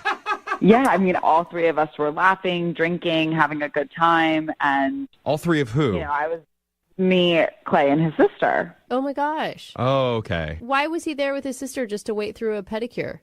Well, he ended up getting one. Like, I think he was just going to decide if he was going to get one or not. Oh, But I mean, he didn't tell me why they were hanging out together, but I guess I didn't ask, so. Yeah, it's sort of an unusual brother-sister activity to do together. I personally have never gotten a pedicure with my sister. Yeah, I never have either, but maybe one day. And I started to get a little tipsy, and he was flirting with me, and I told him, he had cute feet for a guy. Oh. So then after, he asked me to go to a cafe to get coffee around the corner, and I was like hoping the sister would leave, but she never did.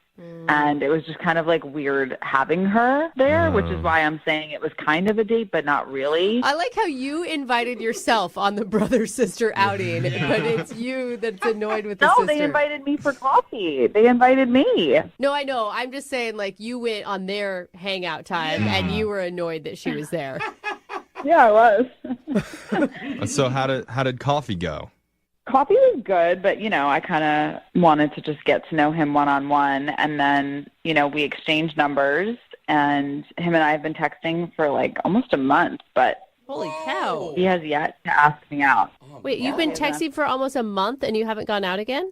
Yep. What kind of texting are you guys doing? Is it just very casual texting, or is it still flirty texting? I mean, definitely a little flirty, but he just hasn't, like, taken any initiative to see me or whatever, so I'm, like, very confused. Like, it's I don't know if his sister said something to him, but it's just, like, it's just a weird situation, so Well, let me ask this. Are you sure that girl that he was with was actually his sister? I assume so. I mean, that's what I was told. I mean, are you sure that's not some sort of weird girlfriend or, like, friend situation that he's in? Anything in this life is possible, so I really don't know. That's why. Did they look similar? Did they look like they'd be brother-sister? No. They had a similar look. I mean, okay. Did you ask to check their driver's licenses? Oh, my God, Jeffrey. I think you guys are missing the bigger issue. What probably happened is the sister doesn't like you. You're getting shut down, man. That's possible, too, yeah. Is it an older sister? Because older sisters, scary. Yeah. I don't know. Actually. See, this is why you got to check the driver's licenses to know the age, the names. I mean, it did cross my mind that maybe she was tagging along to see if I was worth it for him. But I don't know. Did you have any awkward interactions with her? No, she was fun. Okay. I mean, I felt like she was protective of her brother, but she was fun. Yeah, the three-way kiss was totally natural. Nothing awkward about it. All right. Why do you think he's not committing to a date? I really don't know. Well, maybe we should give him a call and try and figure out the reason why then. Yes. Let's do it. Okay. That's the entire point of me calling. That's what Thank we're you, doing Jeffrey. here, isn't it? Yes. Okay, so I'm going to play a song. We'll come back, and then we'll call Clay for you and get to the bottom of this brother-sister mystery. Yeah. Well, I think there's only one appropriate way to recap what we just heard in the first part of today's second date update. Okay. Oh, okay. This little Tootsie went to the nail salon. This little Tootsie had champagne. Uh-huh. This little Tootsie met a hot guy. Oh, hello, little Tootsie. This little Tootsie batted her eyes flirtatiously at him. And then this little Tootsie went wee, wee, wee all the way to the radio station to ask for a second date update. I remember that childhood part. That's exactly how it goes. Yeah. If you're just tuning in, one of our listeners, Leah, met a guy named Clay while they were both getting pedicures. Afterwards, they grabbed coffee together. But it was a little weird because Clay's sister was also there for the whole experience. So it's not really clear if it was a date or just a hangout or what it was. But now Clay still hasn't asked Leah out, even though they've been texting back and forth for about a month now. So she's enlisting our help. Leah, Yes, how you feeling?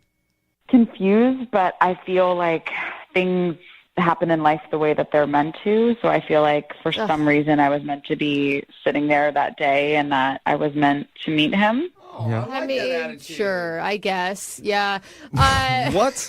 Brooke, what's going I on? don't know. Why are you I taking just hate that attitude? that things happen for a reason. You need to make things happen, Leah. Things don't just happen, okay? You need to text him and ask him out. That is the man's job. Do not put that on me. I feel like the men need to do the pursuing. All right. That's what people who say things that happen for a reason say. You know? Typical.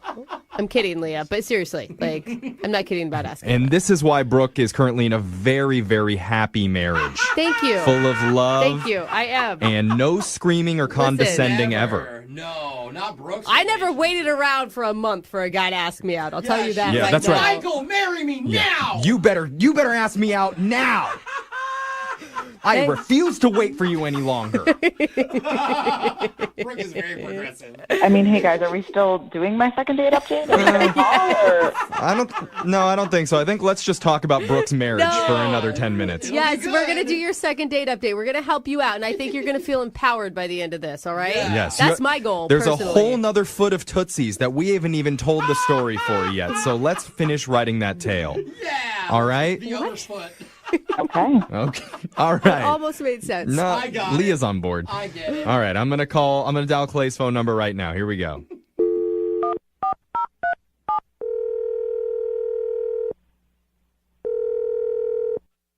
Hello? Hi, can I speak to Clay, please? This is he. Hi, Clay. My name's Jeffrey from the radio show Brooke and Jeffrey in the Morning. You have a moment to talk with us?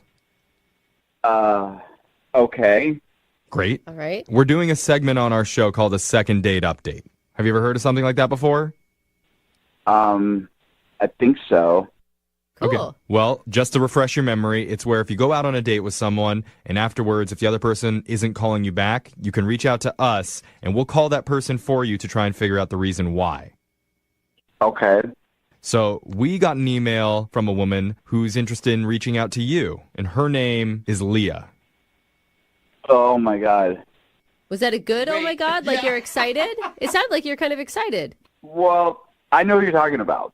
Okay. That's good. So Leah says that since you guys first met, you've been texting back and forth for a month, and she's wondering why no date has happened between you guys yet. Because she told us a little bit about your guys' interaction at the nail salon, that you guys met there. Yeah. You guys had some champagne and were laughing together. It sounded like it was a good time. I mean, she even said that she reached out and grabbed your hand and that everybody was like, you know, it was flirty. It was cute. Yeah, I mean, that's pretty much what happened. Yeah, we were there. We had a good time. Well, I know that's what happened. I just told you. I'm saying, how did you feel about it? How'd you feel about her? Oh, she's cool. What? Yeah, she's great. That is a terrible response. I'm going to tell you. Like, she's cool. Like, she's cool. You want to date her? Or, like, yeah, whatever. No, I'm saying she's great. Leah's great. Then why haven't you asked her out? I mean, I will say, to be fair, Clay, I asked her the same thing. Like, why have you two been talking for a month and neither one of you have asked the other person out on a date? I'm not sure exactly. I mean, it's a little complicated. Oh, are you in a relationship? I mean, kind of. Dude, that was not his sister then. Yeah. Kind of is the worst response. So Leah told us that the woman that you were with that day, you said that was your sister. Was that a lie? No, that's my sister, yeah. Well, that makes that relationship really weird if you're dating her then. No, Jim, Maybe we shouldn't be calling you. That's not who he's dating. Clay, who are you hanging out with? Well, we ended up getting coffee, like me and Leah, which was great. She told us about that. Yeah, that was cool. And then what happened was that afterwards, my sister and me went back to the nail salon. She wanted to, like, make an appointment or something, and I ended up talking to the receptionist, and then ended up, like, going out with the receptionist. What? The receptionist at the nail salon? Yeah. Oh, my God. Every woman in that salon was trying to get in your pants that day. Are you kidding me?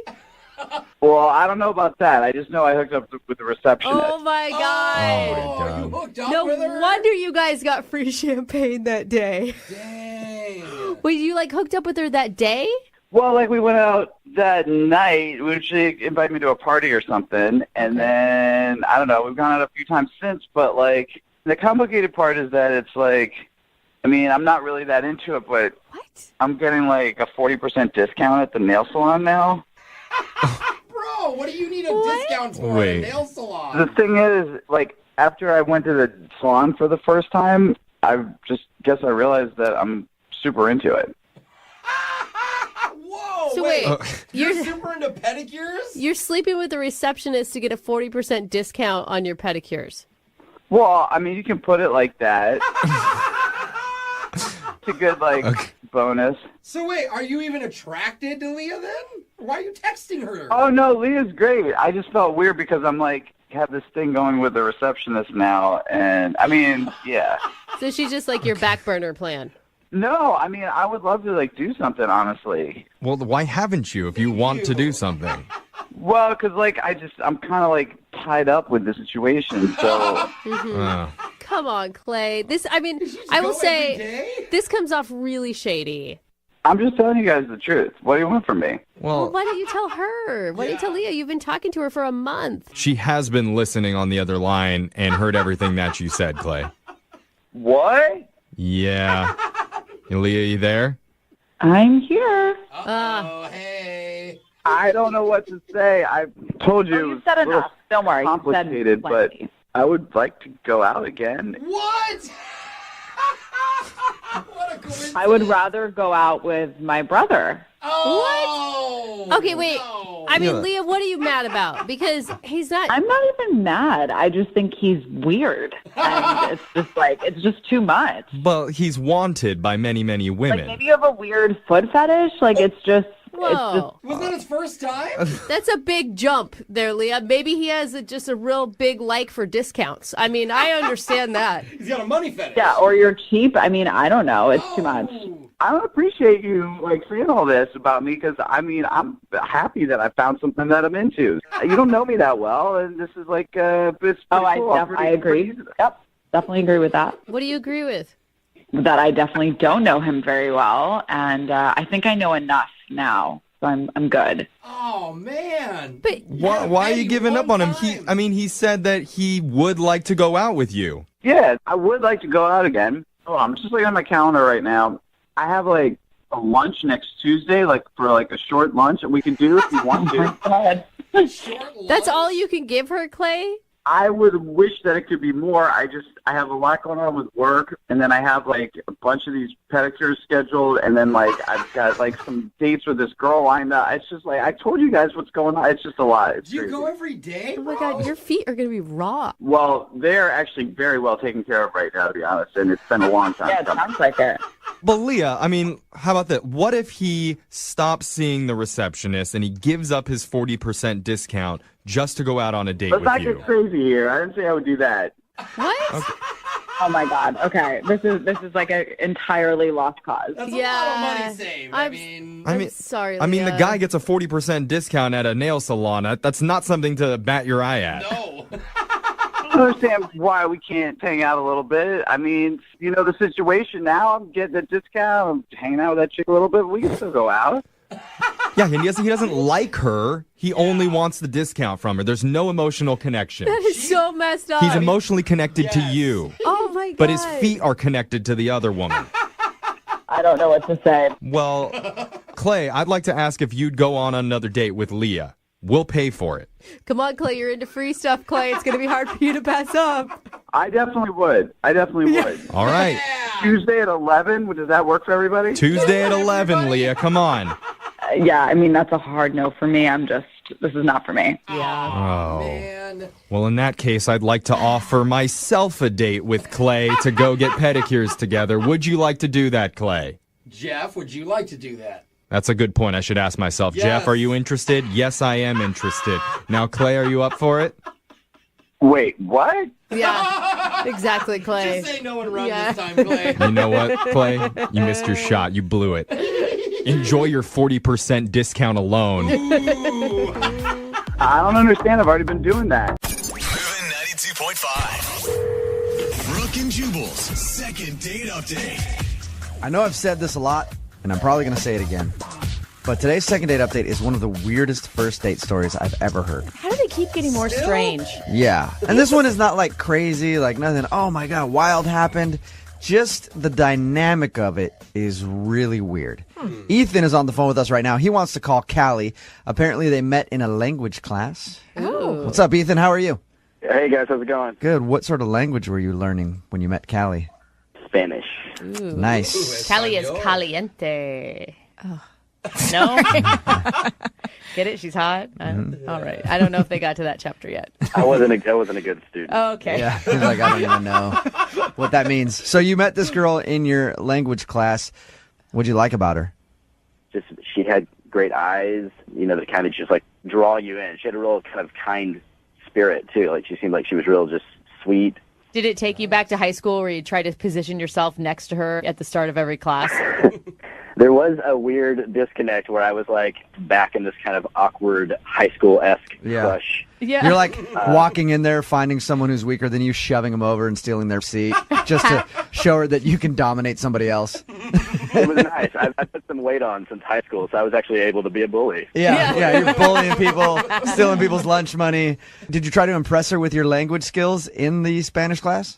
The play I was kind of making was the sort of lost boyish type thing. I mean, because I was actually not good at the Spanish. Right. So I was trying to, like cozy up to her for some notes maybe, or some tutoring sessions. Something along those lines. Just anything to kind of get to talk to her. When you asked her out, did you ask her out in English or Spanish? I'm hoping it was Spanish. That would have been really smooth. She's like, you want me to take my pants off right now, you pervert? No. I meant will you go out with me? So she obviously agreed to go out with you. What happened on your date? We basically agreed to go hang out on the weekend, spend some time together, and then when I get to her house, she comes to the door looking adorable, as she is, and she says, hey, I'm playing video games with a friend. Do you just want to come in here and chill with us for a bit? And your first thought is like, oh, yeah, I'll come hang out with you and your friend. Wait. A couple of girls playing video games.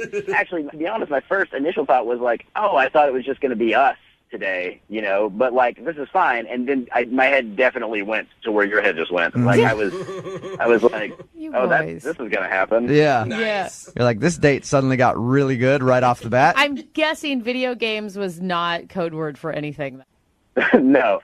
Video games was not a code word for like sex or menage. It was more just like, hey, let's have video games with this dude. Ah, there it is. So there was some guy at her house that she's playing video games with. She invited you in to play video games with him. Right. So even if it is a three-way, it's like the worst kind. Who was he? She just keeps calling him her friend. No first name, just my friend? Well, no, his name was David. Oh, okay. But she's just really casual with him, and they're just kind of sitting there, kind of like it's like a Saturday morning, like, I like video games. It's fun. So we played for a while, and then she's like, we should go bowling. And so I'm like, okay, her and I are going to have some time together. I can do the whole, like, I'll show you how to throw the ball thing. And he just comes out and gets in my car. What? So you spent your whole first date with her and another guy. Yeah, and I drove us to the bowling alley, and on top of that, I paid for the rentals of the shoes and the pizza. You paid for him, too? Wow. Yeah, I paid for both of them. I paid for the entire day. So How did they sucker you into that? You took a couple out on a date, is what it sounds like. So nice of you, Ethan. Yeah. At any moment during your date with the both of them, did you feel like maybe they were actually hoping that it could lead to some sort of menage between you guys? Oh, like maybe they are a couple and they were trying to have you join in the fun. I definitely had this paranoid thought in my head the whole time, like, oh my gosh, I'm going to have to sleep with him to sleep with her. And did it end that way? It did not end that way. Oh, basically, I was like, she kind of at some abrupt point, she was just like, let's just go home. And I was like, okay. And she's like, yeah, do you mind dropping us off? So I definitely dropped him back off at her place with her, and then I left. And you actually want another date with her? I kind of just want to find out what's going on. Yeah. Because I really, she's cute, and she seems great. And class is over now, so I'm not going to really have the opportunity to run into her anymore, So I just kind of like to figure out what she's at. It's more just like an unsolved mystery of who this guy was. Yeah. Kind of a Robert Stack situation. Yeah. And it wasn't her roommate. We know that for sure. She never really said, and I honestly was a little too bashful to kind of just come right out and be like, "Hey guys, what's the situation here?" Yeah. And maybe in hindsight, I should have been way more upfront. All right. Well, we'll play a song, come back, call her, get your second date update, maybe find out who this mystery man is that you shared a lovely evening with. All right. We'll play a song, come back, and get your second date update, okay? All right. Hang on. Moving 92.5. Brooke and Jubal in the mornings. Second date update. Just heard about one of the strangest first date experiences ever from Ethan, who's on the phone, about to do a second date update right now. And I've been trying to put myself in his situation. He met up with a girl at her house. When he showed up, there was another guy there. They were playing video games. She invited him in to play video games with them. They played video games for a while. Then she finally said, "Let's go bowling." And he thought, sweet. Now we get to leave and go bowling so I can spend time with this girl by myself. Her friend came along with them. He spent the entire evening hanging out with her and another dude, even paid for everything. So he basically took a couple on a date. Ethan, I was trying to figure out, I was like, if I was in your situation, what would I do? Part of me wants to think that I would be like, this is ridiculous, I'm leaving. But I think I would have done the same thing you did. I'd be so confused by it that I would just stay and ride the whole evening out. Just see what happens. Trying to figure out what the situation is. I wouldn't know what to do. Yeah, it's like a series of little things that lead you to the next situation, and before too long, you've spent all evening. Yeah, and the whole time you're sitting there like, okay, should I just leave this? But I can't leave because she might like me, and this might be like her buddy, but then it kind of seems like she likes a dude, and oh, by the way, I'm paying for everything. This is kind of bull. But, like, I don't know. I think I would have stayed the whole time, too. So we're about to call Callie and find out who the dude is, first of all, because I want to really know who that is. And if Jubal's theory is right, and maybe they were looking for a really good time with you, are you still down? If I can, get in first and then just find an excuse to leave. Yeah, you'll do a three-way with them as long as you can be first and then leave before the thing is over. All right. Yeah, that's what I said, too. I was like, maybe they're a swinger couple, and she invited you over hoping that would lead to something, and then you weren't picking up on cues. I mean, I've never encountered that particular situation before, so I don't know that I would know the cues. I hope not. All right, I'm gonna dial this phone number right now, see if we can get her on the phone and find out who this mystery man is.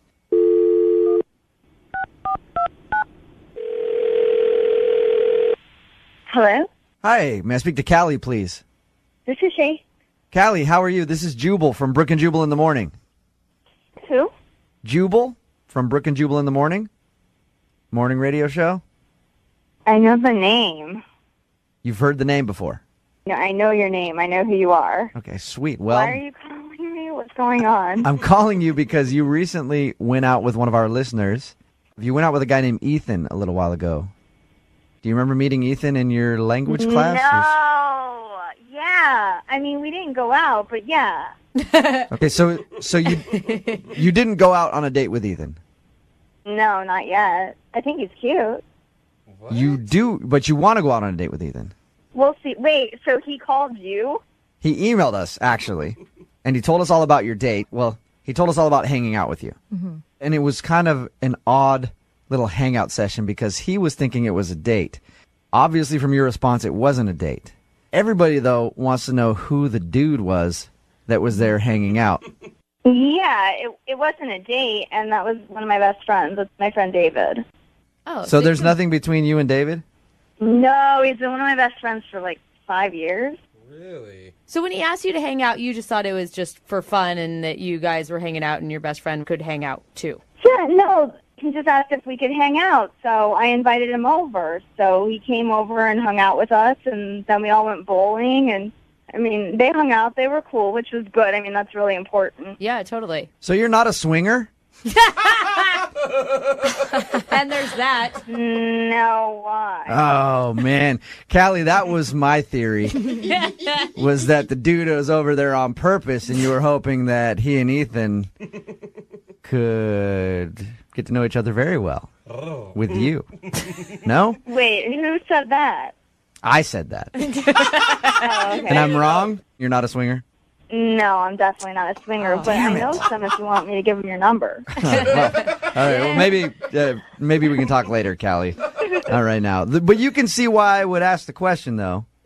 It's kind of weird when a guy says, hey, let's hang out. And you're like, sure, come over. And then you come over and there's another dude there who continues to follow you throughout the night. He pays for everything. It's like follow me. Like, that's my friend. We invited Ethan to come out with it. I don't understand what's going on right now. Like, this call is weird. Well, but Ethan thought it was, well, I understand the call is weird. Thank you, by the way, for staying on the phone with us and not hanging up. I appreciate that. But Ethan thought he was going. You guys are cool. I'm just trying to get a handle on what's going on. Well, Ethan thought you were going on a date. And Ethan thought he was really clear that it was obvious he was interested in you. No, I know he's interested in me. It is obvious, but I just met the guy, so obviously I'm just going to get to know him. It's important to be friends first. Like, I'm not just going to go date some random guy. Yeah, you should tell Ethan that. That's what I think.